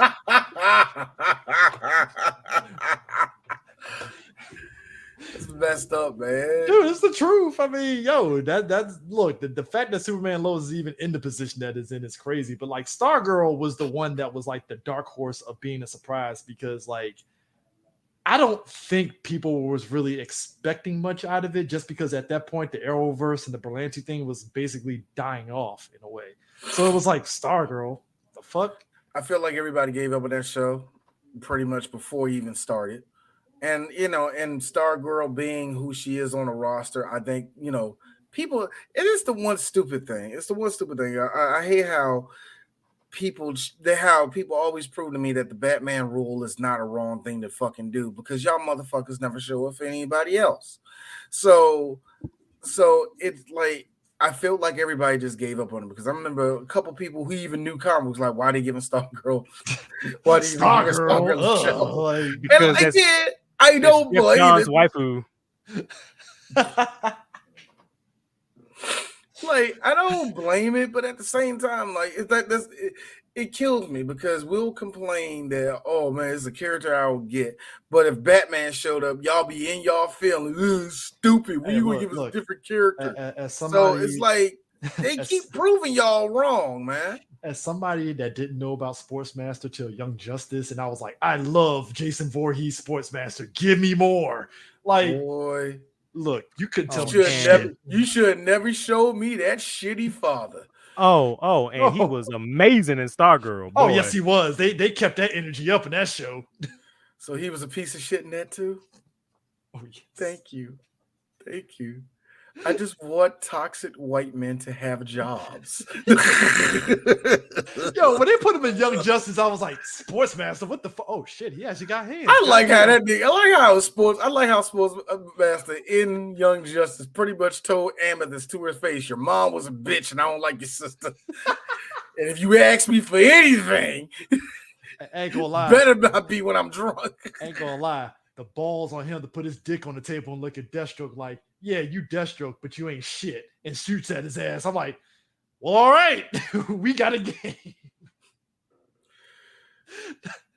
Two shitty fathers going at each other like this. Ain't that a bitch? Dude, by the way, they did put fucking what was Deathstroke's daughter in Arrow? But they just put her as a different character. Ravager. Yeah, they put Ravager in Arrow, and it's let's like not talk. It's the most about throwaway. They did. Ravager was like half Ravager, and they wait a minute. Was she not like she was undercover inside the But was she Star not City. like related? Was she not like related to him or something like that? I don't think she was related. She was basically like a lieutenant to Deathstroke, and she just wore the same mask. I don't think she had any power sets. She just could fight good. That's about it. And who? Hold on, because I'm gonna forget. This old girl from Serenity, Firefly. Serenity. And some Terminator. Summer Law. Yeah, Summer Law. That's what I was like. But all right, who was the chick that Ollie and fucking Deathstroke were all crying about? Oh, Huntress. No. It was the Asian guy that taught Ollie his daughter. Oh, I know you're talking about. The Oliver broke the bro code. Yeah, he broke the bro code. As I was sitting there burning in my face, and you fucked her. Or why? Was it Shadow? Shadow? Yeah, I think so. Yeah. I'm sorry. I only brought that up for only one reason. It went on too long. Speaking of which, you know the Arrowverse never revisit Huntress. Never did. Great. I love the actress as Huntress. By the way, they had something and then they just dropped it, and I'm like, embargo.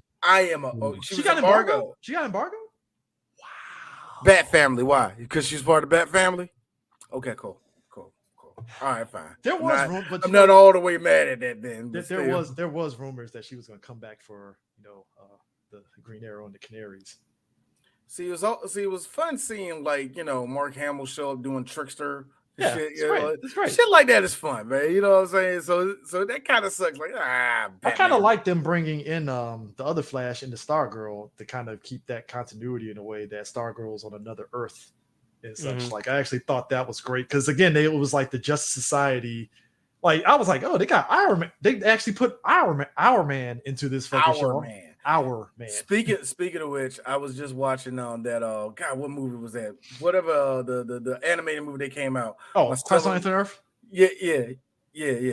Not the Crisis on Two Earths. It was the one that came out before that, before War World. It was the World War II. Oh, the World War II Justice League. Oh, was it Justice Society. Justice Society World War II. Yeah. And my son was like, Our Man. Like, yes, son, Our Man. I don't know what that nigga does. That's how much I don't know about Iron Man. All I know is he got super strength for about 30 an hour, and that's it. That's all. That's basically the power he has. He literally has the power for 1 hour. It sounded like he was poisoning himself. You know what I mean? It's one of those things like, oh, you hold it for an hour. Well, you take another one the next hour. I can't do that. Why?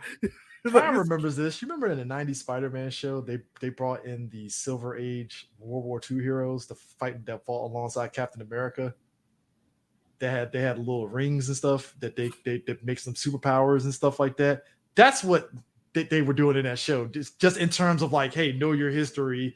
This is the new generation, but this is the old generation kind of thing and stuff. That's what they were really doing in Stargirl. And hence why Icicle was like the main bad guy in the first season until, was it the Shade popped up, which I actually like the Shade. Shade was actually pretty good in the show. Different. Well, the Shade is always based, so it's kind of hard to do the Shade wrong. Again, I had to watch a cartoon to know who the fuck Shade was. I was like, the Shade? Huh. I'm gonna need y'all motherfuckers to go right now, hop on DC Universe, and I want you to look up the Starman comic from James Robinson, and we're gonna come back and have some conversations. Okay. Starman. Good lord, nigga. All right. Like, y'all keep on sending me on these excursions to know about these old white men. Thank you for that. Not old white men. It's just like, yo, these are. I'm playing, man. I'm playing. Like, no, like it's like the older the comic you get, that's anything that's older than 1980 is like, okay, it's gonna be one of them. The Wizard, and it's like, all right, the Wizard, gotcha. Damn you, Batman! I am the blah or whatever his name is. Like this is the reason why I think me and Prime are on the same wavelength of liking Brave and the Bold, because they'll pull out some fucking old ass characters. Brave and the Bold was one of the greatest things that ever happened to my son as a 5-year-old. I got him. I downloaded all the episodes of that shit, and that motherfucker ate it. My son loved Batman, Brave and the Bold, man. Look, you know how I feel. The deeper the bench pull, the harder I get. It's like pull the motherfuckers off the bench. Hey, bro, he made Green Arrow and Red Arrow, and Green Arrow treating his sidekick like a douche. Oh my god, man! I love it, dude. When they showed OG Nightwing suit, not the one that we know and love, but the OG one with the feathers on the inside, I was like, gold mullet with the mullet. I was like, yes, let's go. Teen Titans Go did that for me too. When he showed up, he's like, "No, I'm Nightwing now." He had like a baby. He had a baby on. Like, "No, I'm Nightwing now." Like, "What are you wearing?" And he like, it was like, "What are you wearing?" And of course, Starfire was looking at his hand. Comic accurate. DC has never beaten the allegations of always making Dick Grayson have a nice ass, and they're being very unapologetic about it too. It's like they do not care. That I'm one of my favorite writers of all time. I am mad how fucking she will fight for feminist shit, but if you tell Gail Simone to write something about Dick Grayson, she's like, "Oh my god, let's talk about his cock." Especially, when we got Secret Agent Dick Grayson, they were fighting to try to show Secret that ass. Agent Dick Grayson was still too fine. He was still look. I'm saying this as a straight man. I read half that Nightwing comic. Yeah, he was a ball of sex in that one too, man. I'm like, yo, tone it down. It's like 007 can actually do some flips in the air. That was 00 Dick, nigga. That's what that was. Hey, no pun intended either. No pun intended. That was 00. Intend that pun because it's fucking true. Dick Grayson is the universe's biggest man whore. Who would win the whore off? Dick Grayson or I gotta be Daredevil? honest with you. That might be why CW never did a Nightwing show, because that means Ollie has to compete with somebody better looking than him. Not only better looking, bigger whore. Thank you, bigger whore than he is. I like how even if you did that, and this is just me being a Dick Grayson stan, it's like Ollie was like, "No, I'm the leader. If Batman dies tomorrow, I'm Batman. I'm in charge, nigga." Like that's the way I see it. Dick would have sat there and slept with. Whoa. Who you think's in traded to be that dude up in Gotham right now? Dick would have slept with Laurel. He would have slept with Sarah. Sarah would be a straight woman. No pansexual, no fluid crap she be doing on the show. No, she would be it's Dick Grayson. That's my. He would have slept with evil Laura from Earth 2. Yep. Just cause. Siren. I like it. She yells. He would have slept with Black Canary 3 and 4 just cause, Vixen better not bring her little fine brown ass around him. Oh, it's a wrap. It's a wrap. He would have slept with. Actually, he would have slept with what's her face? Ollie's wife, girlfriend, whatever. Fuck. Felicity. Felicity, or at least tried to. Yes, he would have. Yes, it would. Speaking of people that pissed me off of that show, thank you, Felicity. Boy, did somebody with a broken hand started writing her in season 4? Because she just everything she did was annoying. She was here, and then how do you go from being I like you on the level of Barbara Gordon to ill? Like, yo, she became every white woman. Like, I never understood. I think that's what it was. Somebody was like, nah, exactly. We can't have her being independent. Make her annoying. She's too fucking competent. We can't have that. Wait. People actually like her? Wrap this shit up. Wrap it Can't up. have none of that. Come She on, what the becomes fuck the we relu- doing? We're the CW. What are we doing here? She becomes the reluctant stepmother to, because Oliver's mom is that much of a piece of shit that she pays off the baby mama millions What upon an millions of idiot. dollars. Oh my god! You could have kept that, CW. You could have kept that. Second, first of all, You didn't have to do all that. First of all, you could have actually made his son fucking Connor Hawk. And we like could have he is got in the goddamn book. Nah, they ran away from that shit. They ran Remember away. when we went to the future and everybody got excited thinking that was going to be his son? Connor- Actually, yeah, it was just Connor a Hawk. it was just some random nigga that Do just you- so happened had the name do random. you- Connor Hawk. D, do you know how fucking mad I was? Do you realize how mad I was? There was an episode where Oliver was in his fucking base and he said, "Let me lead. Everyone else, please lead. Let me talk to my kid." And a character named Connor Hawk walked out the room. Do you know how fucking mad I was? You could have fucking boiled an egg on my fucking chest. I was fucking And the kid, even Mad when he as fuck. got older, wasn't even competent enough to be a fighter to make me believe that he could be that guy. That's the shitty part too. It's like, so what was your purpose again, other than just being like, oh, I got kidnapped, yay? Why would you? And then like I remember some people going like, why would they give Oliver a black kid? Because they did it in the comic book. But like, so you saying that Oliver can't sleep with a black person? Are you a fucking racist? Sounds racist. Sounds very racist. Hey, Prime, I'm gonna be devil's advocate. No, we're not saying that. Stephen Amell looked like he wanted. You know what? Let's Let's reconceptualize it, and I kind of see what you're saying now. Okay. Stephen Amell was in that writer's room like, no. Sorry, I sleep with what?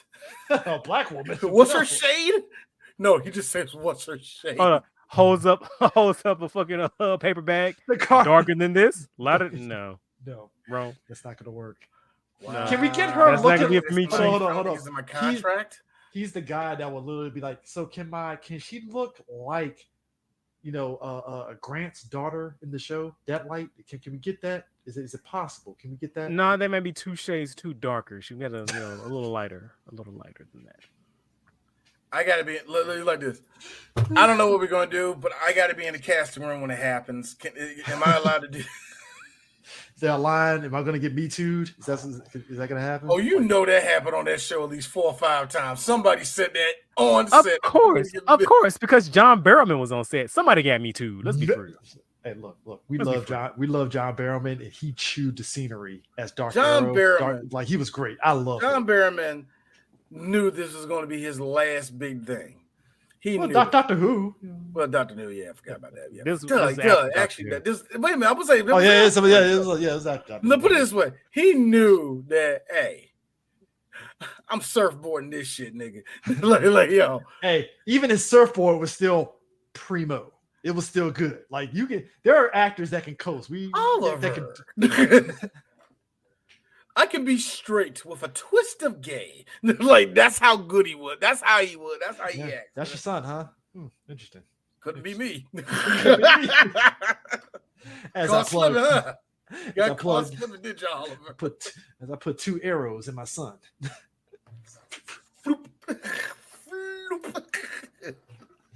Hey, I love how when we finally got Speedy, we got 2 different. We got a sister who he nicknamed Speedy. Oh god! But then we get the other guy who ends up becoming Red Arrow. But then like he's doing so many unnecessary flips and shit that I'm like, who did he bang out when he became Arsenal? Then he like got with his chick and just disappeared. He banged out Speedy, right? Yeah. He banged out Speedy. Okay. I kind of got confused. They went on a little trip and she came back, and then he kind of occasionally came back and guest appearances and stuff, and that was it. And he was Arsenal. He wasn't. He was. No, he was Arsenal. He was Arsenal. Yeah, he was Arsenal. Yeah, he was on the Deathstroke drug, and then he got off of it, and then he ended up becoming. By the way, I still to this day say that was a character that DC never wanted to make, and they just got stuck. Like I feel that Arsenal was a character they never wanted to make, and they went with it. It was like, fuck, people still like Roy. Keep it going. Hey, I like what they did with them in Young Justice though. With that, it's like, oh, so we got. I like how they split this nigga up. They get my 3 Roys in a Nightwing. My 3 Roys. I thought that was by the way, that is the greatest episode ever. It's like we got 3 Roys in a Nightwing. Nah, one of my favorite parts about the whole storyline. Here your boy up in a house of art with Artemis, sweating like a motherfucker. Artemis just looking at him funny, like, oh shit, I can't sleep with her. That was literally that was like a whole season of Young Justice where she was like, they were both kind of in this awkward, like, I mean, I know I'm a clone. I know we don't vibe like that, but can we be a family? Take care of my kid. Oh Lord. Your sister better bring her ass in. Oh, thank God. Shut up. What's up? Nah, I want y'all to sleep with your sister. Hey, shout out to China White in Arrow. Loved her. Shout out to Katana.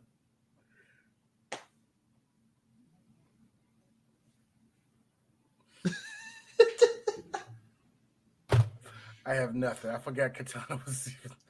Hey, that and again, great actors that played it, but it came out of nowhere. I was like, "That's Katana." So we gonna do anything with her? You think that she would have got embargoed? You thought she would have got embargoed? She did. That's why she never fucking came back. Oh yeah. Again, Arrow all the shows doing that shit. And you're like, "Do we gonna come back to that?" Oh, embargo. Fuck. Oh. Thanks, WB. Appreciate that was going to be a thing. I'm sorry about that. I ain't gonna lie though. I was happy when Michael Jai White came back as Bronze Tiger. I was like, yes. That was during that time where Michael Jai White was, he still ain't off that tip of doing B movies and you just say, oh, pause, I'll be back. That was during that time. Michael Jai White, to his credit, if you told me, look, this is just my fan theory. If somebody there was like, hey, Mike, we might do a Bronze Tiger movie. We kind of want you as Bronze Tiger. You know, he'll say yes. The script could be shit, but he'd be like, I'm doing it. Fuck it. It's going to be me fighting. Michael Jai White has proven to me he don't care what the script looked like. Am I going to be center stage? Do I get to do to kick somebody in the face? Do I get to do the little backflip and do the little what kick? I like the roundhouse jump I like doing in every movie. Cool. All right. Cool. I gotta look superior to the whole film until the end. Got to be the right person. They got to believe that person can kick my ass. But I gotta wonder though, if after the Arrowverse, do you see WB revisiting TV beyond just Peacemaker? Do you see them actually? I think they will. Do you think they're going to do something similar to the Arrowverse? I don't think similar to the Arrowverse. I think this is lightning in a bottle. Like this is never going to happen again. Like this is unprecedented. It was unprecedented. Six interconnected TV shows tearing one long narrative. It's never going to happen again. Multiple team ups. I agree. As much as I think they can put out another show, it's not going to be on the same level of melodrama and not on the same level of. Here's the funny thing. I hate saying cheapness because they're limited in budget. You have to do different stuff. So right. I don't think that will come across that anymore where you have such a low budget or something. TV will have to change up a little bit for them to put it on national TV. Right. That's the way I feel like you're going to be shooting yourself in the foot trying to chase that dragon of the DCCW. I'm sorry, the Arrowverse. Yeah. You're going to be shooting yourself in the foot doing that. So you might as well just go back to doing your standard superhero shows. And if something like organically grows from that, then whatever happens. Yeah. But don't just be sitting down going, okay, we're going to do a question TV show and that's going to lead into Captain Atom. Nah, man, slow down. Look, this is exactly how Swamp Thing got canceled because they got so ambitious. And that was like, look, if you've seen it, D, that first season. Swamp Thing was that show had no fucking business. It was really good.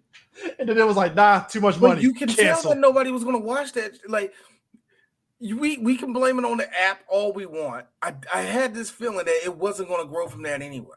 Or at least it wasn't the app. It wasn't the show. It was whoever was counting the pennies because they got a tax write-off for where they were filming, but somebody put a zero in the wrong place and they were being charged cheaper than they should have been, and that's what killed the show.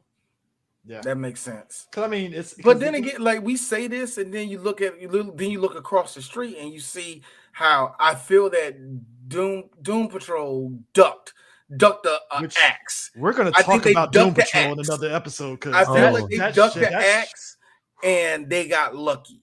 And I'm because glad that's- they did, because Doom Patrol was fucking excellent. Doom Patrol had no. I ain't watched the business- last season. I kind of don't. I Oh. watched 3 seasons Oh, it's of great. it. It's great. Oh man, I wish I could be you because I want to have something to look forward to.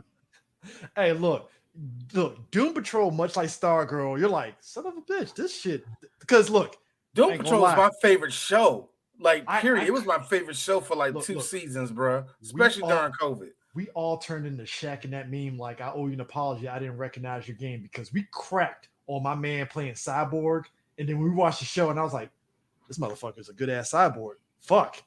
Like, goddamn.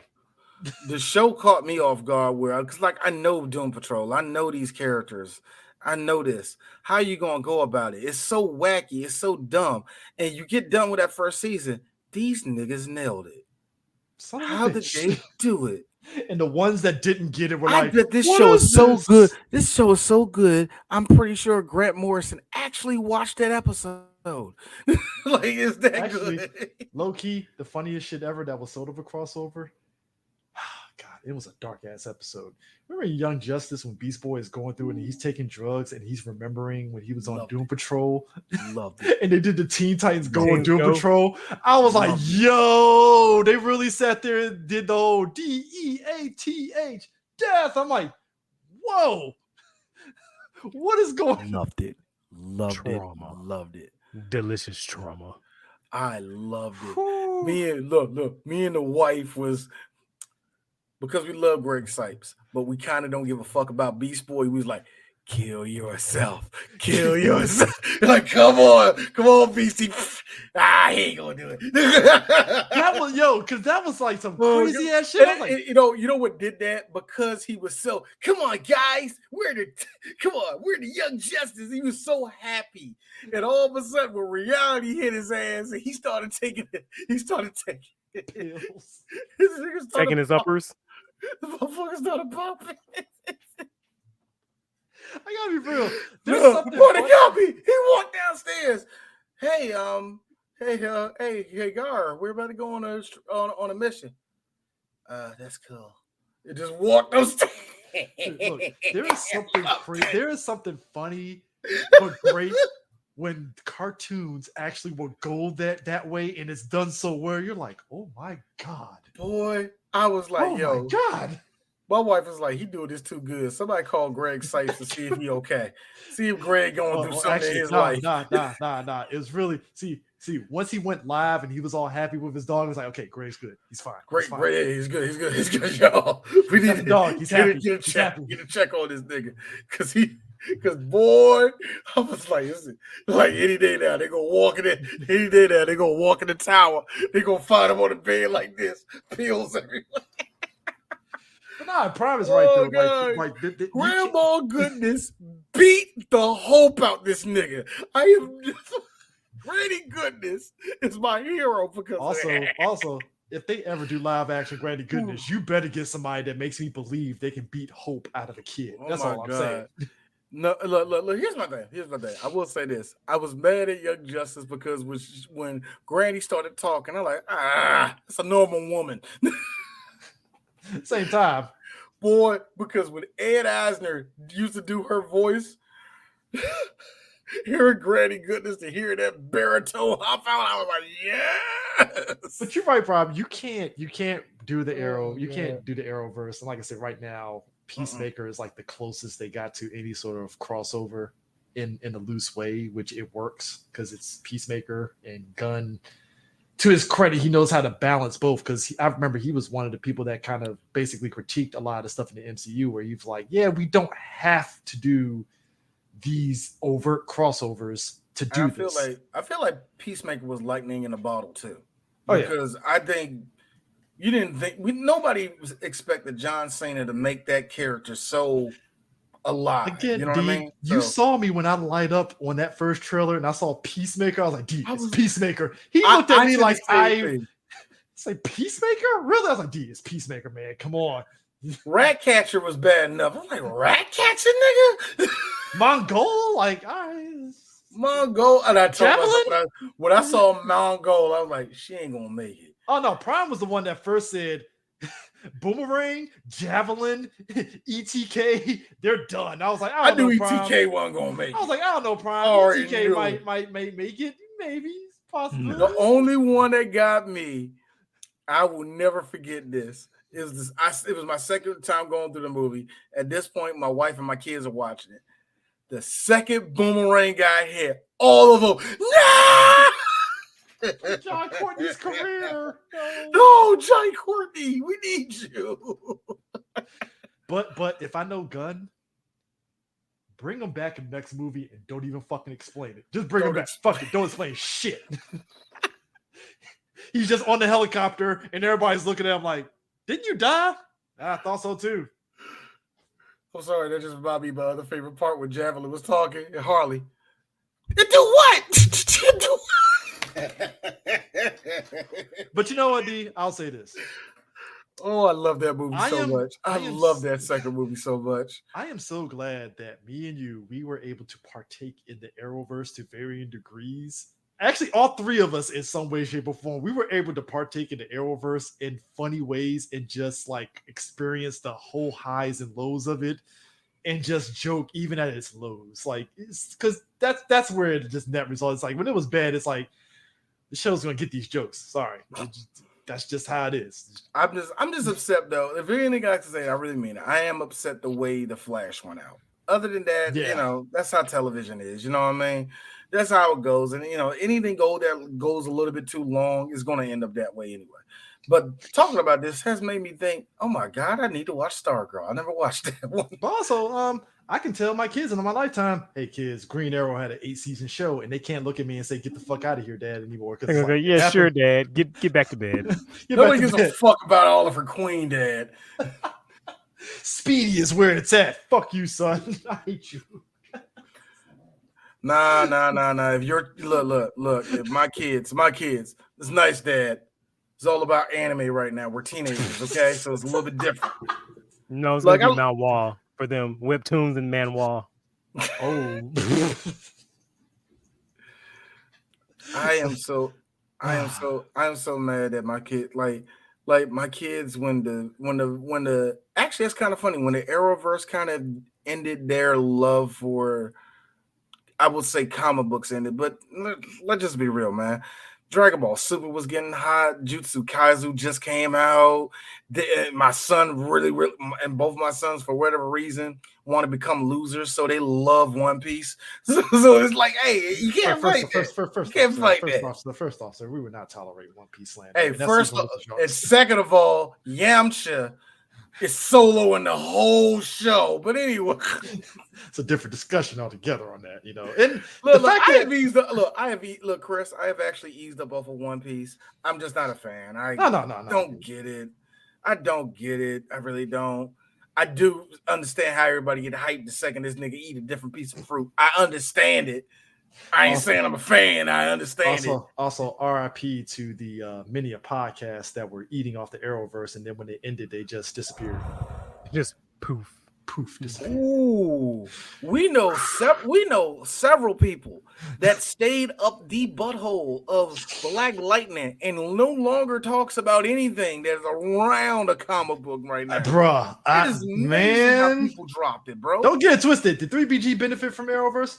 A little bit. Right, we got some boosts from it and stuff. But right, we did. There was a lot of people that their whole podcast and everything was structured around the Arrowverse, and I'm like, for the deepest part of my heart, because of the Arrowverse and because me and Chris actually sat down and watched every episode of that shit, I got to meet one of the most important people in films, which is Bill Duke. So you can't cut that away from me. I got an experience from that shit. I got to see how these shows are made. Really, it was actually kind of cool seeing how they did the show with all the rest of that. We're sitting in their living room and everything like that. You know, we're like, wow, this is kind of wild that all this is a soundstage in the middle of Decatur, Georgia. You know what I mean? Dog. It is fucking hilarious because as soon as that Flash movie dropped, everybody's like, well, Grant, maybe we were too harsh to you, okay? Maybe we were a little bit too harsh. And all right, first off, I was always Team Gustin. All right. Oh, yeah. First off, I always was. But you are absolutely right. There were so many people that was like, well, you know what, Greg Gustin won that. Oh, now he ain't. Now you did. Now no. Now because the other one went crazy and started locking children in his basement and stuff. It's like, nah. Ooh, Which is ironic. Ezra almost killed the Flash for my son, and that actually hurts me because my second son loves the Flash. He almost killed it for him. Which is ironic because in retrospect, Stephen Amell going to bat for Grant Gustin when they announced Ezra Miller as Flash, it looks really good. It looks good in hindsight, doesn't it? Because everybody's looking at Steve like, yo, they looked at Steve like they told Steve to shut the fuck up. This is our Flash. Ezra. That dude had targets on him of like people that had apples, tomatoes, zucchinis, and everything else they had ready to throw on stage. You know what? Steven needed something. He needed a win. He needed a win. In hindsight, he needed something. He got that win. He got the last laugh. He didn't get the last on the picket line though, so good for him. I will never forget that. That's the funny thing to this day. That solidified he was never a liberal Ollie right there. Look on his face when he was on that picket line. I was like, I was with the dude that said it on TikTok. I want to be a fly in the room of his agent on the phone telling him, if you don't shut up and get your butt on that picket line.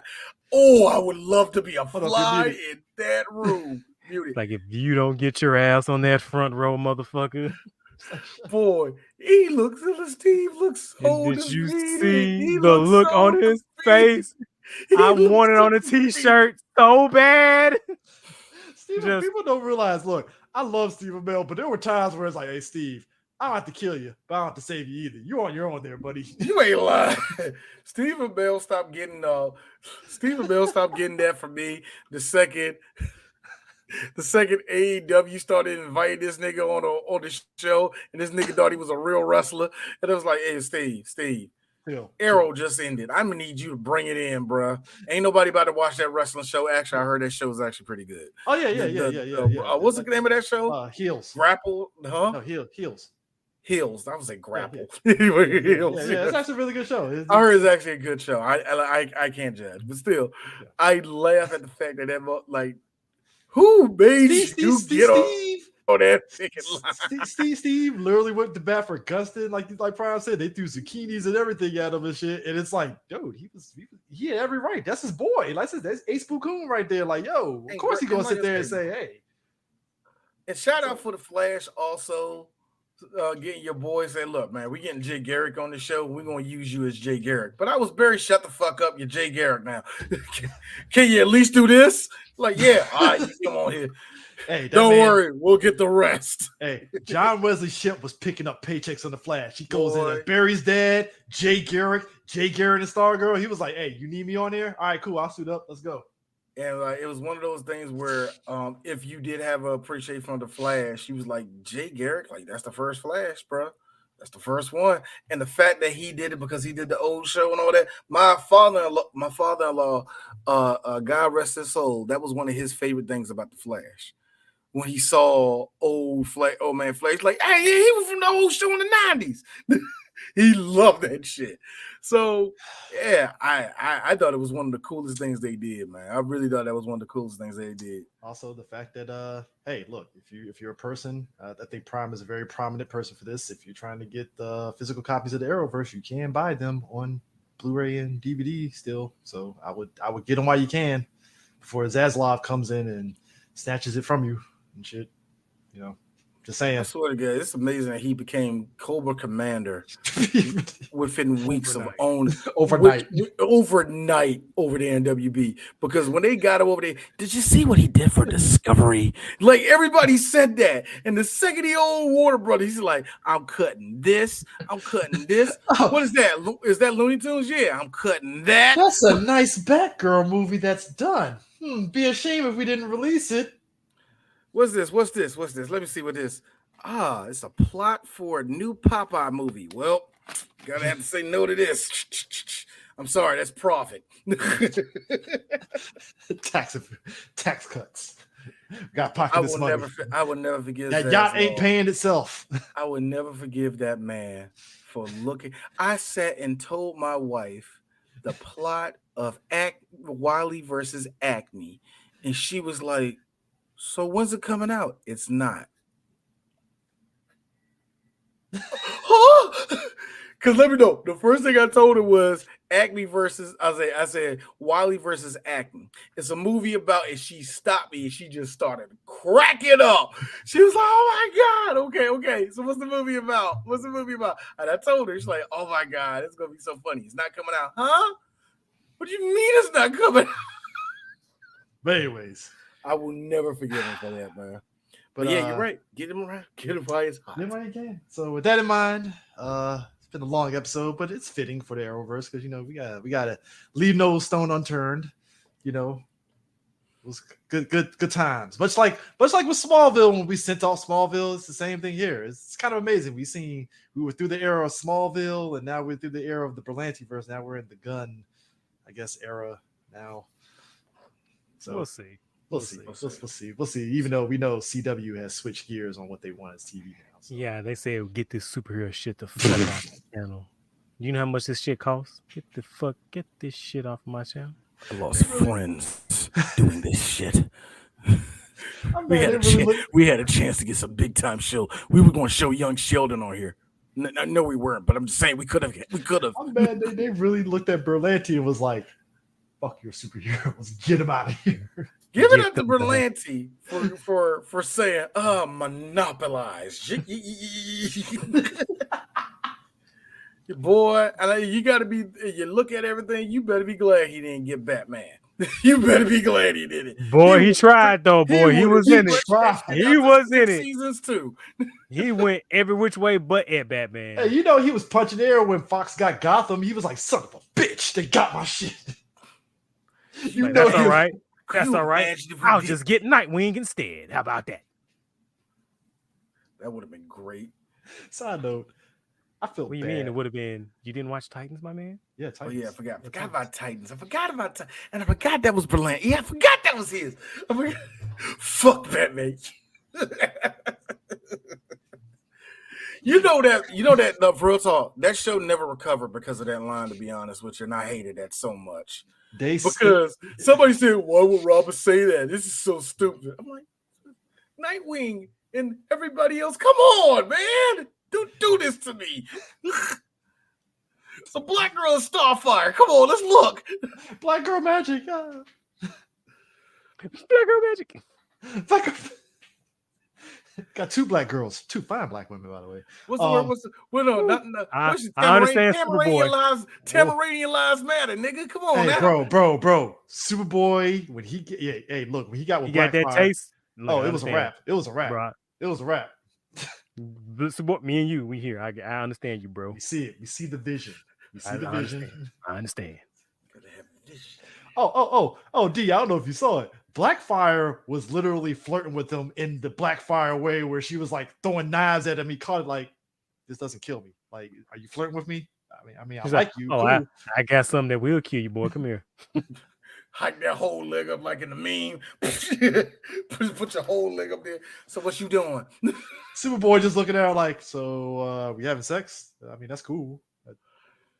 Cool, nah, man. Blackfire is the type of girl that would do a split and direct you how to go to her bedroom with her feet. "Oh, it's up there, baby." That is exactly the energy she was exuding in that show, sir. Titans. One day I'll talk about you. One day. I need to watch the rest of Titans. I really do. Actually, you really don't. You really don't. Look. I watched the heat death of Arrow. I can watch. These are facts. You survive one thing. You can probably look. I survived Naomi. All right. I still want to watch Naomi. You keep on telling me not to. I'm a grown man. I can do it. Dude, you're gonna be like Cuba Gooding and Boys in the Hood. You're gonna be like, "Oh God, dog." All right. Anyways, that is it for Comic Book Corner. Catch you guys later. Thanks for joining me. Peace. Wiedersehen, dudes. Dude, you really will be.